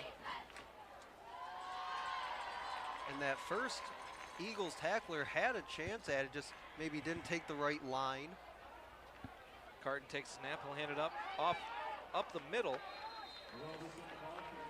And he's able to get about 5 on the carry. Number 22, Darren Jones, Jr. Yeah, looks like Ryan Polisi brought him down in the hole. Just wrestles him down there, had him from behind. Lake Orion has been able to find these openings up the middle here in the end of the second quarter, starting here in the third quarter.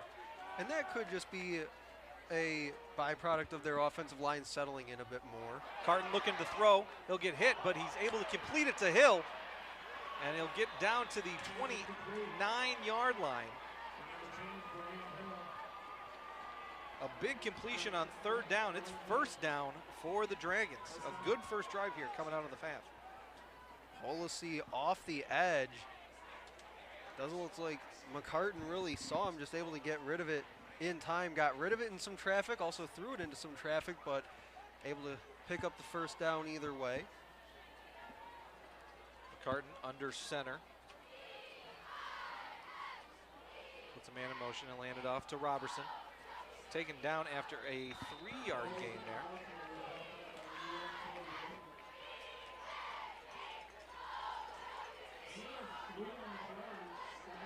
It's going to be 2nd and 7 now for the Dragons. Ball is on the 26-yard line.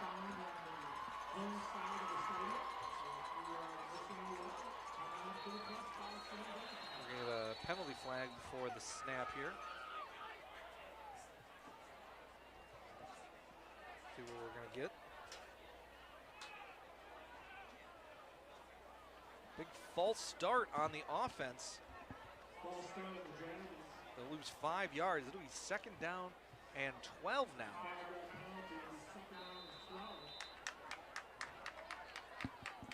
And those kinds of penalties hurt, especially when it puts you behind the chains like it does here, 2nd and 12. Just puts a little bit more pressure on your offense to execute now. McCartan throws a screen pass in the flat, but the Eagles are able to make the stop for no gain there on that play. And that's a bit of an easy play for the Eagles defense, especially with their secondary. That's a little bit of an easy read for them.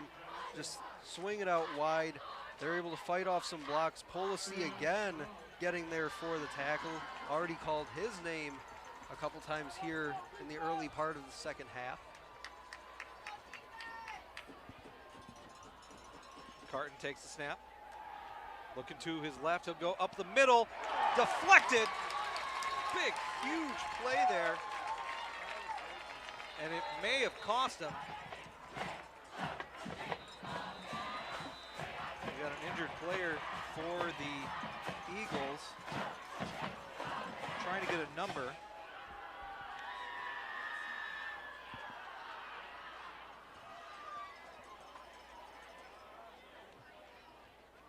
Can't tell if it's 22 or 32 there. Looks like it was 32.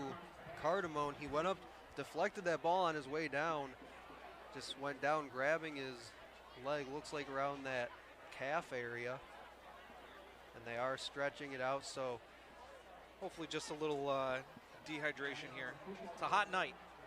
Yeah, it's hot and definitely humid. That air is really thick, so definitely makes it a little bit harder for these guys to breathe, maybe a little dehydrated, even coming out of halftime especially. You know, you get out there, play a couple minutes. We're about 4.5 minutes in here to the second half. These guys have been out here for a couple minutes now on this defensive possession, so yeah, they do tend to get a little bit tired. Again, it's week 1. They're not fully in mid-season form just yet, and that goes with their conditioning, I would think, as well, too. Well, game time temperature was about 81 degrees, and it has not dropped one bit. Good to see Cardamone get off the field, walk off on his own power. Yeah, and those hurt. I mean, it's not obviously a serious injury, but when you got that cramp back there on the back of your leg like that, there's not a whole lot you can do. You can barely walk on that, so he just went down. He was trying to do everything he can to stretch that out, and he'll come out, I would assume, for at least a play or two, but should get out there here in a couple plays. Lake Orion going for it, 4th and 12. We're gonna need a timeout now, called by Eisenhower. Yeah, from this distance, this would be about a 45-yarder, I want to say, so maybe just a little bit outside their kicker's range. They feel like, hey, you know what? We're up 3. Our defense has actually played pretty well so far here in this one, save for the play action of Preston Crum. So they're saying, hey, you know what? We get this. We don't have to put the ball in the end zone, obviously. We get this first down. We keep their defense on the field, keep putting that pressure on them, and maybe at some point in time we go up a couple scores here.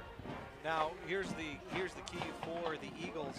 They've given up some big plays there at the end of the first half, and here to start the 3rd quarter. They got to make a stop right here. This is a big momentum shift if they're able to get this stop, get the ball back, get the ball into Preston Crum's hands, see if he's able to make some plays, take this lead. Yeah, you said it. It's a big stop. Obviously, I mentioned before, Lake Orion has a chance to go up 2 scores here. On the flip side, Eisenhower, as you said, trying to get off the field, prevent that from happening, prevent going down 2 scores. And if they do, they're not in bad field position either. They'd get the ball around their 30-yard line to start, so they could definitely have worse field position to start with as long as they can get off the field here. Carton is under center with Roberson behind him. He'll take the snap. He's looking to go deep down the sideline, overthrows his target. That was for number 20, Caleb Jones, incomplete. That's a turnover on downs. And they had Kedro coming from over the top and Luke Myers in coverage on that throw. So it looked like they knew, Eisenhower did, looked like they knew where Lake Orion wanted to go with this ball, and they were prepared for it all the way. Looks like he did have a step on the defender, but just out of reach. And the Eagles are going to take over on offense here. 7:26 to go here in the 3rd quarter. Crum will take the snap. He's going to throw it to the flat. Breaking a tackle, that's number 30, Kamari Charles. He's going to lose a yard on that play. 2nd and 11 coming up. Yeah, and I don't know, as we see the replay here, I don't know if Crum wanted to get rid of this ball as quickly as he did. I would have liked to have seen him let his runner Charles get deeper into that route, swing further out towards the sideline, maybe let some of his blocks downfield develop a little bit more and give him more of a chance to get vertical down the field once making that catch, because once he did, there wasn't a lot he could have done there. Crum will take the snap. He's looking to his right. He'll throw it to the sideline, and it's caught. That was Temple. Connor Temple for about a 7-yard reception. It's 3rd and 4. Going back to that first play, that's a play that Cardamone is usually on. And we're watching him right now, see if he's getting stretched out, get a little fluids in him, see if he's able to maybe even make it to the defense series on the next drive. But we hope to see him back soon. 3rd and 4 coming up for the Eagles. 3 to the left, 1 to the right. Crum will take the snap, rolling to his left, still looking, and he's going to be sacked. Unable to escape the pressure. The Dragons are able to end this drive real quick, 3 and out for the Eagles. Yeah, they brought. That's going to be number 54 on the sack, Alec Fisher, senior. And really the one that created that pressure was 41, Chris Hargett. Came off the edge to the top of the formation, really got in Crum's face, made him move back, roll, try to extend that play, and that's really one of the first times Crum's been really under heavy pressure. A high snap, but they're able to get the punt away. It's going to land at their own 40 and roll past the 50, 45, and die at about the 42-yard line.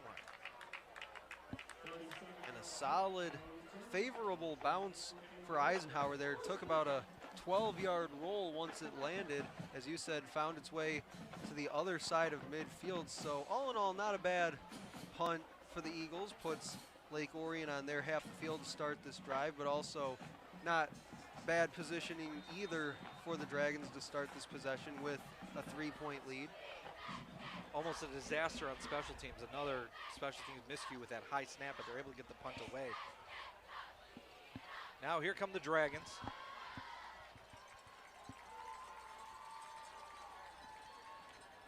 Throwing deep. He's got a man wide open. That's Hill. Unable to connect, just drops the ball wide open. It did look like he had to stop his stride there, and it's going to be 2nd and 10. Yeah, tough break for Dorian Hill, wide open behind the defense as Brandon Kedro will hit the sideline. Looks like he's limping. That's something that I noticed on Eisenhower's last possession a moment ago. Came out of the huddle on, I believe it was their 3rd down play, looked like he was limping, so he might have caught a cramp as well as he heads over and grabs a quick drink. But yeah, tough break for Hill on that catch. Might have heard the footsteps coming from the safety trying to catch up to him on that play. Hill takes the snap, fakes the throw, and he's going to run it up the middle. He's going to get stopped after a gain of about 4 or 5, but we're going to get a flag on the play.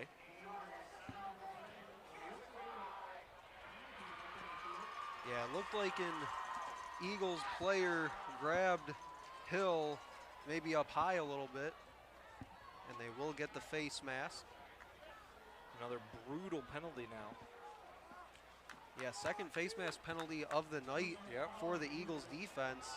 See it right there in the replay. Yeah, had his hand on the collar and then reached around and got the face mask, so really got him 2 times on that one. Ball all the way down to the Eisenhower 36-yard line. 1st and 10 now for Lake Orion.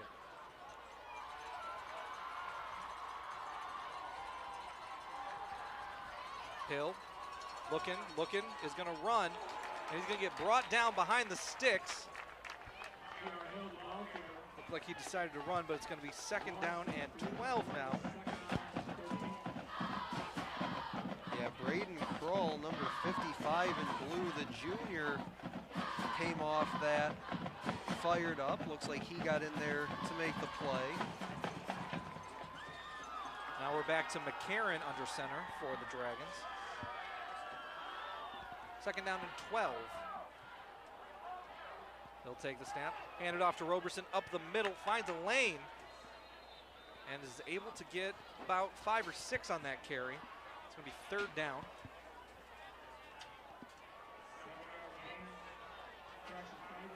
Yeah. 3rd down and 7. 7 to go, ball on the 33. This is kind of what we saw in the last possession. They went for it on 4th down that possession.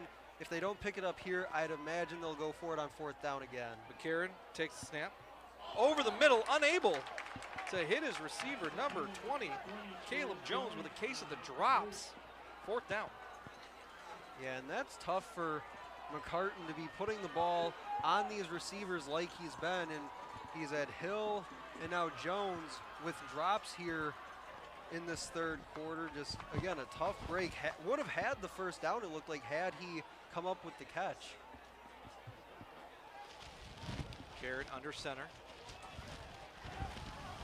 Rolling to his right, still looking downfield, still looking.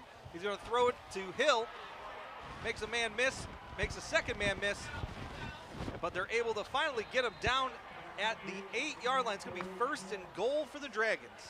And just like that, Hill makes up for his drop a few minutes ago, gets a big 1st down. Now it's 1st and goal at the 8-yard line. They're looking to put this ball in the end zone.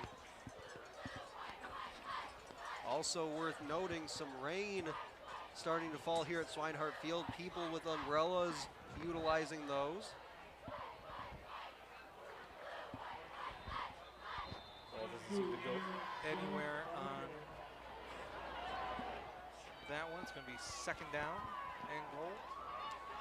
And now it's interesting, Chris, because if Lake Orion puts this ball in the end zone, or even if they come away with 3 points on this possession, now Eisenhower's obviously down. They're currently down now anyway, but now they may have to start throwing the ball a little bit more, try to commit to the air game. But now with the rain coming down, that's going to be a little bit harder. Pitch, fumble, recovered! Number 23, Lorenzo Masseri. It's going all the way down to the 5. Are they going to call a touchdown? Touchdown, Eagles! What a turnaround! We're talking about points for the Dragons. All of a sudden, Eagles take the lead. 92 yards on the fumble return. And you're right, Chris, we talked about how is the Eisenhower offense when they get the ball back. How are they going to be able to throw the ball around Swinehart Field, try to get back in this game with the rain coming down? And we saw Lake Orion there with a simple pitch on that little option play. Couldn't even pitch it 3 yards. We got a down player for the Eagles on the other end. That's number 63.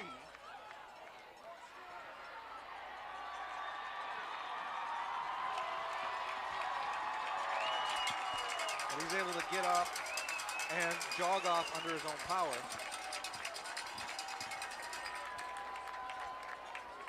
A big turnaround, 2:51 here in the third quarter. Eagles waiting to kick the extra point. But as you said, the rain is starting to come down a lot more as we talk.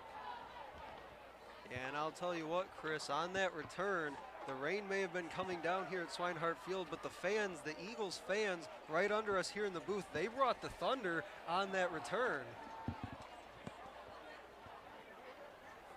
A lot of momentum swings here today. We've had a great game so far, and we still got a quarter and a third left here to play. Yeah, such a great game that we've been treated to here at Swinehart Field in week 1 of MHSA football here on Shelby TV. As you said, Chris, back and forth, neither team really getting a strong hold on that momentum in this game. Every time we think that it's leaning one way or the other, the door just slams and goes the complete opposite direction. Kick is up. No good on the extra point. The score remains Eisenhower Eagles 20, Lake Orion Dragons 17. Let's watch the replay on this fumble recovery touchdown.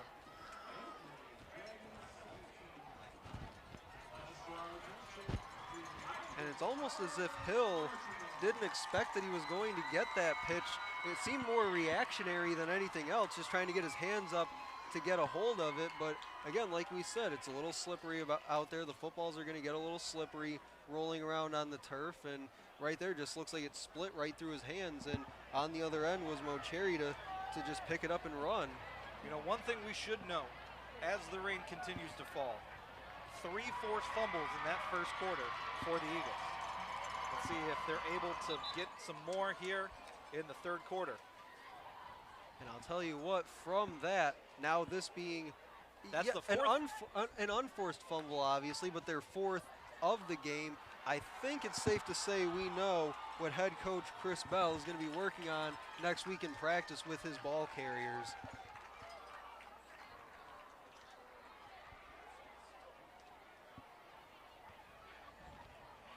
Still trying to see if there's any motion on the table. Cardamone is still getting stretched out, but we haven't seen anything from Kedro.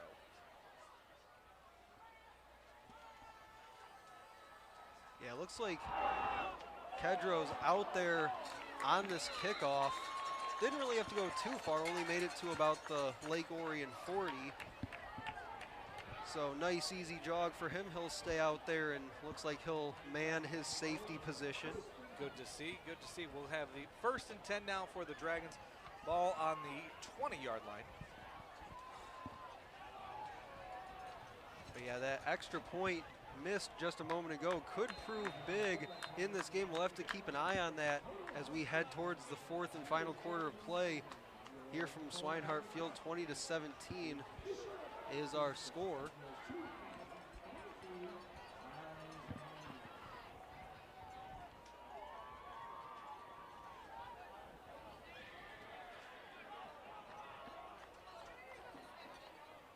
It's like Tristan Hill's back under center. He'll hand the ball off up the middle.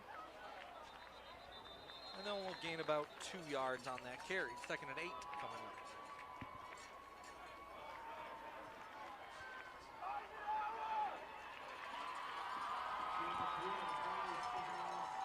And again, if you're Eisenhower defensively, you can live with these 2nd down and 7, 2nd down and 8 situations because they've had a lot of 3rd and 3s, 3rd and 4s. Lake Orion's mostly been 3rd and 6, 3rd and 7 tonight. Looking across, picked off!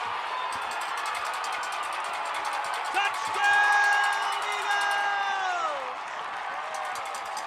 Ryan Lissy with the interception. It is now 26-17 Eagles. And you know what? He saw Mocheri's return. We talked about Polissi a few times early on in the 3rd quarter, made a couple plays back-to-back a couple drives ago against this Dragons offense. And he says, hey now, don't forget about me. I can do stuff too, remember? The student section for Eisenhower, the 12th fan out here.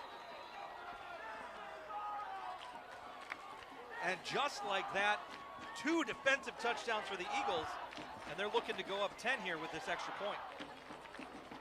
And this Eisenhower defense is definitely, at least tonight, looking a lot better than it did a year ago, especially against this Lake Orion offense. That's something that I said from the very beginning I was going to be watching out for here tonight. And it's like Coach Chris Smith said in pregame, they want to fly around on both sides of the ball. They want to be making plays, a lot of energy, and we've definitely seen that here tonight. We talk about the 3 forced fumbles, 1 goes unforced but returned for the touchdown. Now they get the pick 6. They are making plays on both sides of the ball, and especially on defense. Just that one run essentially to Roberson given up tonight. And as he said also pregame, a lot of returning starters here on this defense. A lot of returning starters, more maturity, more confidence in this group. Very, very excited to see what they can do this season. And they've shown it tonight. 4 fumbles, 2 recovered, an interception, and 2 defensive touchdowns. And just like that, I mean, game time, it had to have been a minute ago. Lake Orion was on the 8-yard line looking to go up. Another touchdown. Yeah, how quickly things can change in this game, as we've seen here in the 3rd quarter. Kick is away, and it will bounce into the end zone for another touchback. And here come that Eagle defense. And Chris, to that point too, it goes back to making plays when the plays are there to be made. I mean, we talk about, like you said, it was maybe a minute, 2 ago in game time that you saw those couple of drops that Lake Orion had offensively, that especially that one to Hill, if he catches that, he's probably into the end zone for a touchdown, and now all of a sudden a 2-touchdown swing the other way for the Eagles. So now how does Lake Orion respond here down 10 with 2 minutes to go here in the 3rd? Still plenty of time obviously, but it's how you respond after those big defensive plays. McCarron under center, avoids a sack, but he's taken down! Number 23 for the Eagles, Moseri, who had the fumble return. I mean, at this point, Chris, I think Mocheri and Polissi are just in a competition to see who can get their name called more tonight? They have stepped up in a big way here in week 1 for this Eisenhower defense. We've talked a lot about Luke O'Neill, haven't called his name as much on the defensive side as we have on the offensive, but those two guys in particular have definitely showed up here tonight. Robertson running up the middle. Excuse me, that is number 22, Darian Jones. And they will get a first down for the Dragons. And if you're Lake Orion, that's a good run right there. Not only do you get the first down, but you get something positive back after the Eisenhower defense has really put the clamps down here over the last few minutes. And at least for the moment, it quiets this crowd just a bit. Jaron takes the snap. He'll hand it up the middle. And he stopped right at the line of scrimmage, unable to get anything. It'll be second down and 10. Clock continuing to run. We have 1 minute to go here in this third quarter.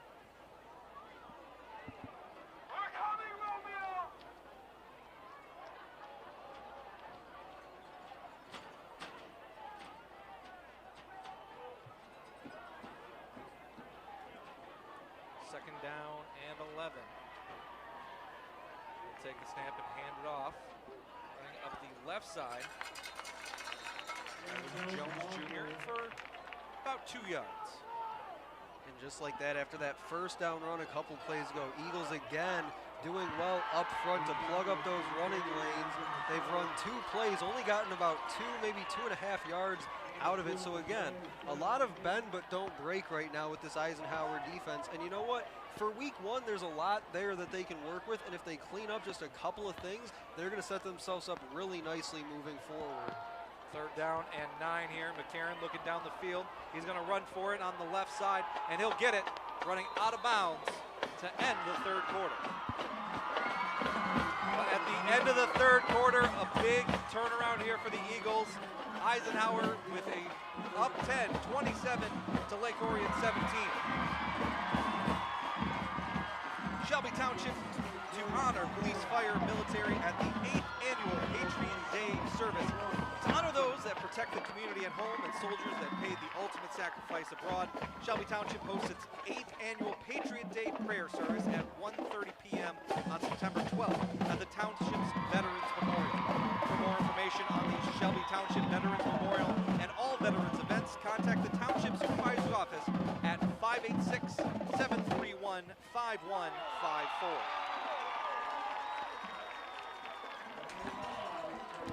And we'd also like to take this opportunity to shout out Esplendido Mexican Cuisine Pizza and Spirits. You can contact them at 586-739-1070. Provided us with some excellent food here prior to tonight's game. Delicious pizza. Some of the best pizza I've ever had. First down and 10 for the Dragons. Now we're going the other way, right to left. Ball at the 46-yard line. Karen takes the snap. He's got pressure. Sacked! Number 20, Nathan Byrne on the sack. That pushes them all the way back to second and 21. And defensive coordinator David Brzezinski fires him off the edge. You see him coming here off the edge. McCartan just never saw him coming, had his back turned looking the other direction. But what a great time here on first down to bring that pressure to his backside and brought him down for a big loss. I'll tell you what, these coordinators for Eisenhower, Joe Youngblood and David Brzezinski, they know when to take their shots when they need to. Carton takes a snap, but he trips over his own lineman. That's going to go down for another sack. Third down and 27 now for the Dragons. On a big drive, they're just going backwards. Yeah, you know, Chris, I think if we were to go through this game quarter by quarter and say who maybe won each quarter, I'd say first quarter definitely went to Eisenhower. Second quarter went in favor of Lake Orion. They went into the half with the lead. Third quarter easily went to Eisenhower with those turnovers leading to scores. Fourth quarter not off to a great start here for Lake Orion either. This is something that I think they just need to take a breath, step back, and just really focus on execution here. Carton takes the snap. He's looking downfield. He'll avoid a sack. He's going to run for it. He'll get all the way out of bounds at the 38-yard line. Not even going to come close to the original line of scrimmage. It's going to be 4th down at 16. Yeah, not much he could do there. Had his eyes downfield. And I've talked about it a couple times throughout this game. The job that the Eagles secondary has done, haven't given McCartan much to work with down the field in the passing game, so just tucks it and runs, tries to get anything he can just to give his punter maybe a little more room to try and pin the Eagles back. But again, the wheels sort of falling off a bit here for the Dragons over the last quarter and about a minute and a half now. Rugby punt away. Picked up. And he'll get taken down at about the 32-yard line. That's Tayshawn Terrell on the return. And now it's interesting because Eisenhower was able to put those 2 touchdowns on the board without their offense ever even touching the field. So now we get to see this Eagles offense once again take the field with Preston Crum. We'll see what Joe Youngblood has to dial up here on offense with him. We saw the play action worked in that first half. We'll see if they go back to it or maybe play a little more conservative here. Just try to run the ball, take some time off the clock. Maybe if they can do enough of that and run enough time off the clock, maybe have like Orion call a few timeouts. Looked like Cardamone tried to get back into the game there in the huddle, but they pulled him right back off the field. He's got his helmet on, ready to go back out. Yeah, he's one of those guys that you can't keep him off the field that easy. Crum looking downfield, he's going to scramble. He'll throw it down the middle, caught! Open man all the way down. That's Hayden Bills. He is down at the 29-yard line. A big first down play from this offense. And a great job again by Preston Crum using his feet to extend the play, stepped up in the pocket. Again, he's not afraid tonight, I think more so than he was in years past. He's not afraid to extend that play, get outside the pocket, keeps his eyes downfield, and he has great chemistry. You can see it already with receivers like Bills. We've seen David Temple a time or two, and even Luke O'Neill from that tight end position. Just great chemistry between Crum and these receivers. We got a player down for the Dragons. That's Joey Bruno, the senior. Seems to be a lot of cramping issues happening. Hopefully that's all it is with this one. But as you said, a couple of big drives from the defense. We hadn't seen this offense on the field in quite some time. But obviously they're still clicking. And it's interesting is going right back before that play to what I said. These coordinators have taken shots on both sides of the ball for Eisenhower when they've needed to.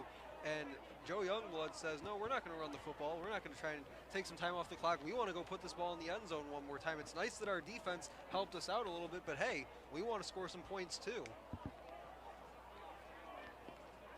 Matt Rain starting to come back down again. See the umbrellas popping out here in the stands.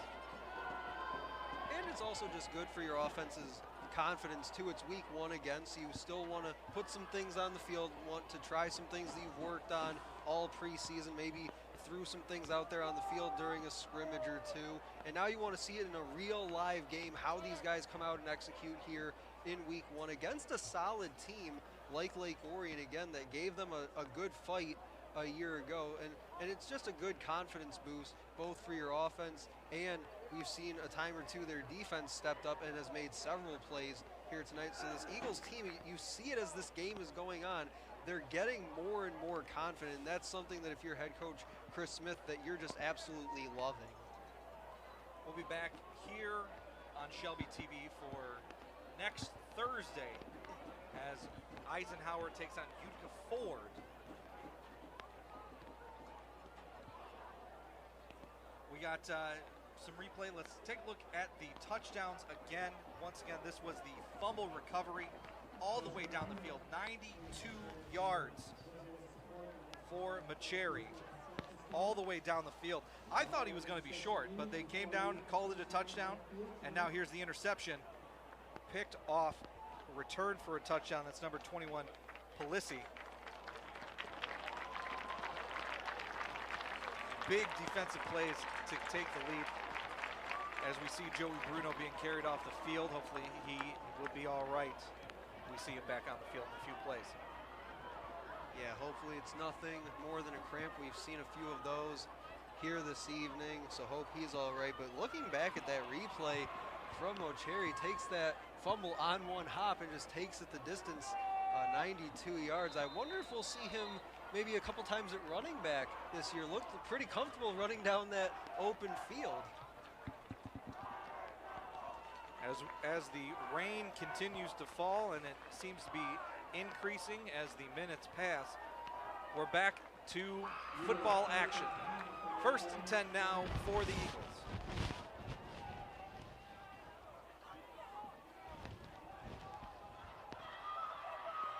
Crum takes the snap, he'll hand it off. That is Cardamone. Good to see him back on the field. First play since being injured on defense.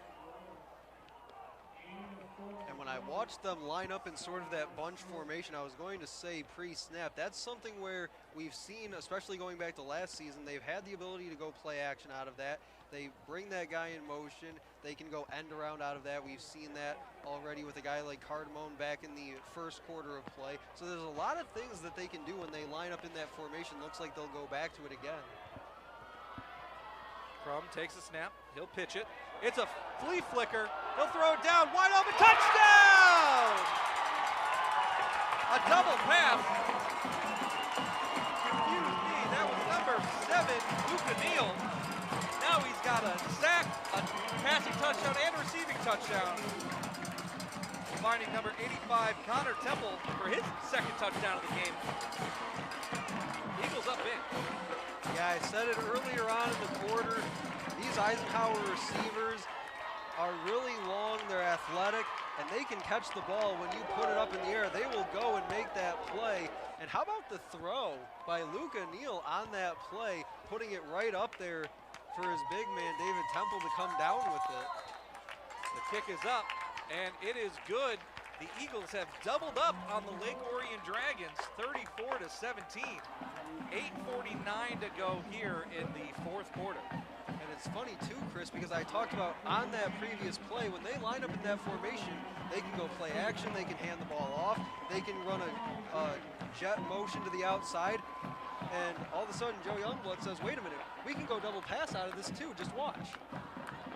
A pitch to Luke Neal and a huge passing touchdown to Connor Temple. A big swing in 5 minutes of game time. And I don't know, looks like David Temple channeled his inner Karate Kid on that touchdown celebration. I kind of like that. We'll see it again here. Neal with a beautiful pass.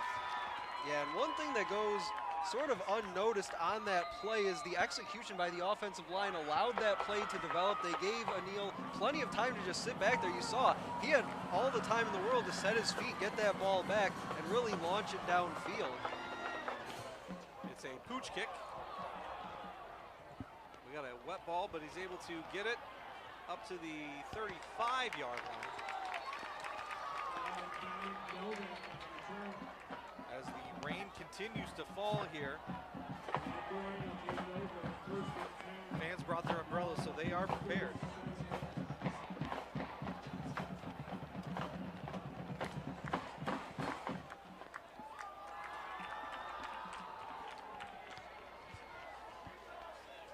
Dragons start this drive on their own 36-yard line, 1st and 10.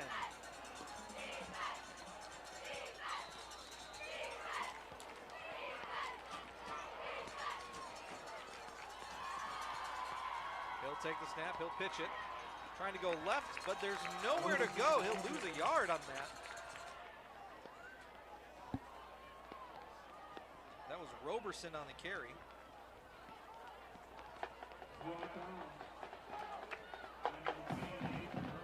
Just a gang tackle there. Yeah, looks like 33. Christian Johnson got in there as well as he was working off a block. Takes the snap, he'll hand it off to Hill. Hill running up the right side. We'll get about 7 yards on that, give him a 3rd and 4.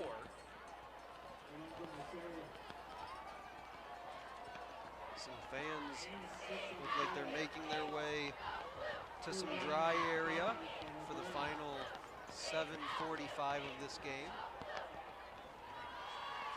And here we are sitting up in the nice dry press box. Pretty nice view from up here, I might add. 3rd and 4. Ball gets snapped, handed off, and immediately tackled.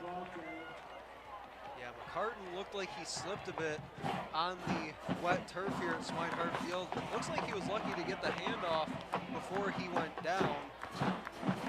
Not much doing, like you said, Chris, brings up 4th and 6. Just over 7 minutes to go here in this 4th quarter.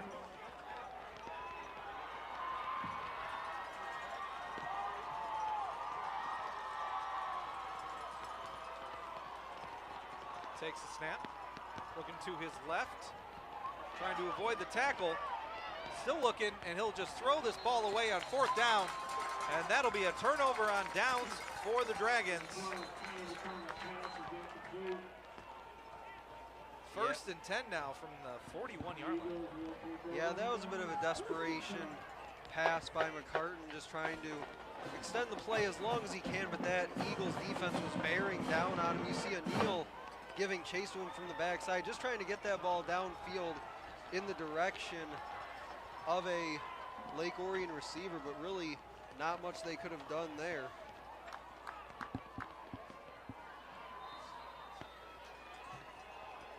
Here comes the offense that has been clicking on all cylinders here in the 2nd half. After that 3-and-out to start the 3rd quarter, but since then, they've been on fire. Crum will take the snap, he'll pitch it. There's a flag on the play. Running around to the right, it's going to slide down, and that's Tayshawn Terrell. See what this flag is about. Actually in the legal procedure area. Yeah, it was thrown right at the snap of the ball, so generally that'll go against the offense, as they call an illegal shift.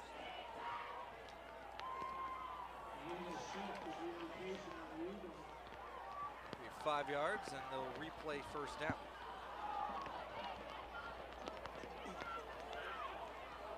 And if you're Eisenhower, you're up a couple scores here inside of 7 minutes to go, but there's still things that, if you're the coaching staff, you want to see your guys doing, and little things like that, the pre-snap penalties like that, you want to see them have a little more attention to detail with, and that's something we talked about earlier in the game, that at times they struggled with a year ago. So again, they're not playing these last 6.5 minutes for nothing. You do want to still see them execute at a high level. We got a whistle. Looks like there's a malfunction with the down marker, but we are good to play.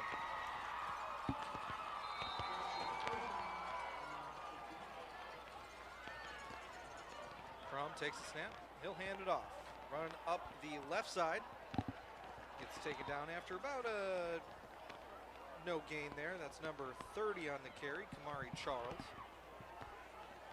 2nd down and 15. Clock continues to roll. Charles will sub out, bring Christian Johnson back into the ball game.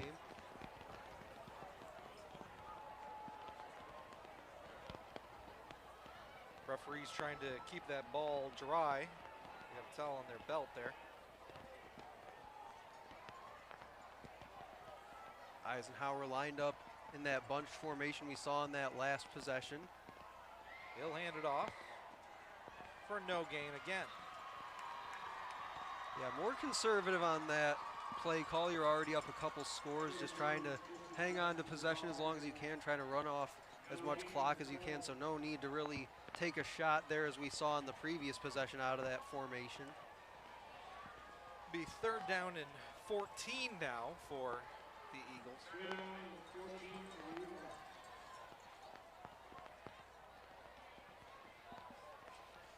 And going back to my point a moment ago, you still want to see the Eagles obviously executing at a high level, even though they're up a couple scores. And the same goes for the Dragons as well. You're obviously, at this point in the game, probably not going to win, but you still have to execute to some degree.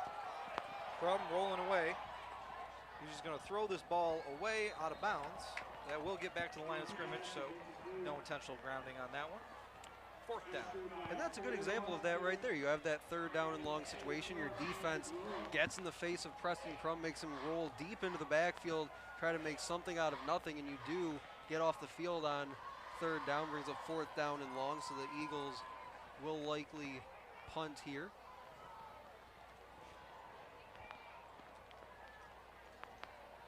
It's going to be a wet walk back to the cars here at the end of this game. And I also stand corrected. They keep the offense out on the field for this 4th down. Looks like we're going to get a timeout called by the Dragons. 4:45 to go here in the 4th quarter. The broadcast of today's game is a copyrighted presentation of the Michigan High School Athletic Association and Shelby TV. No reproduction, retransmission, or other distribution of the descriptions or accounts of this game may take place without the express written consent of the MHSAA and Shelby TV. And we get a great shot there of the Eisenhower student section, still intact, albeit a little more soaked than when they arrived a few hours ago, but that's not putting a damper on their evening as their team up big here in the 4th quarter. It was a big revenge game here to start the season last year. Lake Orion, as you said in the pregame, over 300 yards rushing, as beating the Eagles 33-7. This is a great turnout for what the Eagles are looking for this season. And right here we'll see the punt from Eisenhower right around midfield. This is what I kind of expected from them once that timeout was called. Put your defense out there one more time in this game. Let them go out there, continue gelling together, continue executing, and just getting a little bit better with each possession, which is what we saw here tonight. And that gives them some momentum heading into that Week 2 matchup like we talked about earlier, Chris, with Henry Ford II next week.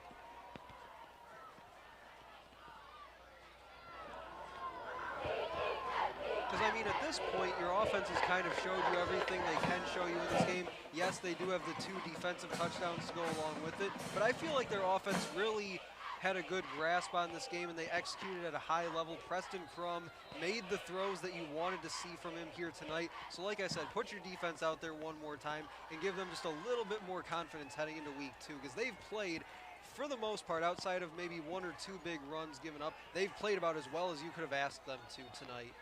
Carton takes the snap, handed off to Hill. Hill gets stopped short of the line. That's a loss of about 2 or 3. 2nd down and 13 here, right up against that end zone for the Dragons. Yeah, and as you take a look at the replay here, I think if you ask any Eisenhower, maybe coach or fan even in attendance, they'd say maybe a little bit generous of a whistle there, as Hill was being dragged back towards that goal line, so the referees bailing him out a bit there. Carton takes the snap, he'll hand it off again up the middle. Looks like he'll only get back to the line of scrimmage. It'll be 3rd down and 12. And at this point, if you're Eisenhower, you're playing this out. You're not using a timeout or anything like that. In a normal situation, I think if the game was a little bit closer here, you would call that timeout. You've got them pinned back deep in the shadow of their own end zone. But if you're Lake Orion here, you're just trying to pick up a few yards, give your punter some room to work with, maybe get this ball out near midfield on the punt. Carton hands it off, running up the right side. It's about 4 or 5 yards. That was number 10, Dorian Hill. And Hill actually had a chance, as we take a look at the replay, had a chance to get this thing to the sideline and maybe pick up a 1st down if he could slip 1 tackle, but he wasn't able to do so, as Jonah Tchaikovsky brought him down in the hole. 4th down and 7. And the goodbye chants are happening here at Eisenhower. Yeah, the deep man Terrell stands at the Lake Orion 48 to field this punt. Punt goes off the side of his foot. That'll go out. Let's see where the referee's going to mark it. At the 30-yard line. Short field for the Eagles. And I wouldn't expect too many passing plays at this point in the game from Joe Youngblood. I know a couple possessions ago he took that shot when I said maybe try to get the clock moving a bit, run the football a few times. He says, no, first play we're going to take that shot right away, and it worked, so you can't necessarily argue the call. But at this point in the game, just over 2 minutes to go, at this point you're just trying to run out the remaining time as you see the rain still coming down here at Swinehart Field. Eagles taking their time putting the offense on. They're going to call a timeout. Well, like you said, up next for the Eagles, Henry Ford II coming into town. We'll have that broadcast right here, wherever you're watching it on YouTube or your local cable access channel.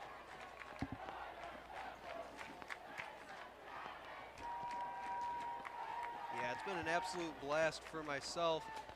This is my 3rd year now calling games here at Shelby TV. It's been an absolute blast getting to do these games live here on YouTube with our fantastic crew that we get to work with. Excited to have you along for the ride here this year, Chris. Yes, very excited for my first season here. It's going to be a good one. With this game winding down now, how'd you say your first game went here tonight? Well, nothing but excitement. Can't have anything better than what we had tonight. An Eisenhower win, a lot of great plays. Crum's going to take the snap. Actually in at quarterback now for the Eagles. That is number 9, John Gowell. Yeah, he's the backup senior quarterback to the junior Preston Crum. And yeah, you talked about it, Chris, just the excitement around this game. I've had this date circled on my calendar for a long time. I've been super excited to get back in the booth here with Shelby TV and to be able to do these games for another year. And so far, so good. Minute 45 to go here in this 4th quarter.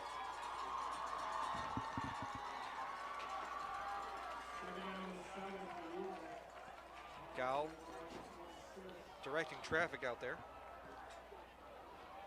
He'll take the snap, pitch it. Running around the left side, that's number 4, Sammy Agnello. But we're going to get a flag on the play, so let's stop the clock.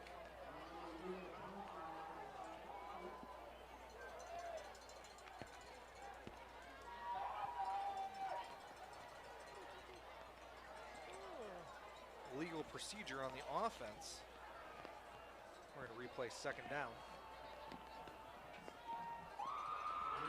And it's always good in these late situations when the score is out of hand at this point to see some of the backups get in the game, show what they can do a little bit, maybe try to impress some of the coaches on the coaching staff with their talents.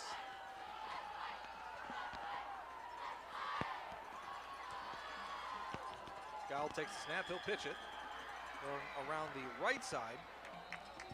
Taking down, that's number 24, David Scheel, a junior. Clock continues to roll. And a good handle there by Gowell on that snap, caught it. When he went to turn to pitch it, had to kind of double clutch it there for a second, then able to get a clean pitch off.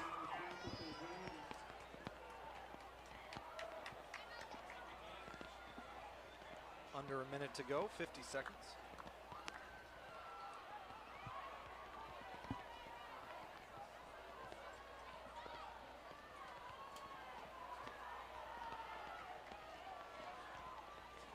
High snap.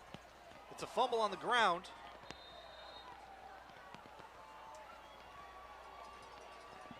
It's like they're going to say ball still belongs to the Eagles, and that's going to do it. See if they're going to run one more play. And they won't. Handshake time for the Eagles. A big game, a big win to start this season, especially with the way that last season came. A big first win here against Lake Orion. Yeah, you know what, Chris, I've been watching this Eisenhower team for a decent amount of time now as a 2016 graduate of Utica High School myself, so I've been around both Utica and Eisenhower for a little while now, watching both these teams.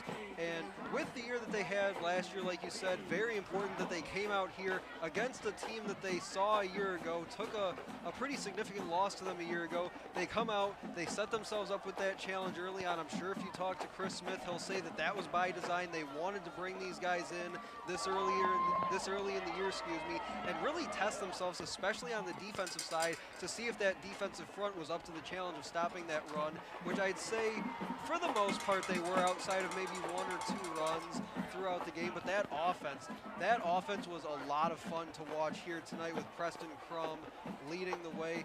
Really has a good idea of where his receivers are within this offense, where he needs to put that ball for them to go up and be able to make that play, and just really fun to watch this Eisenhower team do exactly what Chris Smith told us in pregame: fly around the field on both sides of the ball, just making plays and really just having fun, because at the end of the day, that's what it's really all about. One of the great things to see here is that maturation of the defense. As we talked pregame, like you said, the defense came back with a lot of starters from last year, a year older, a year better. They came out, and like you said, it was 300 yards, over 300 yards rushing for the Dragons last year.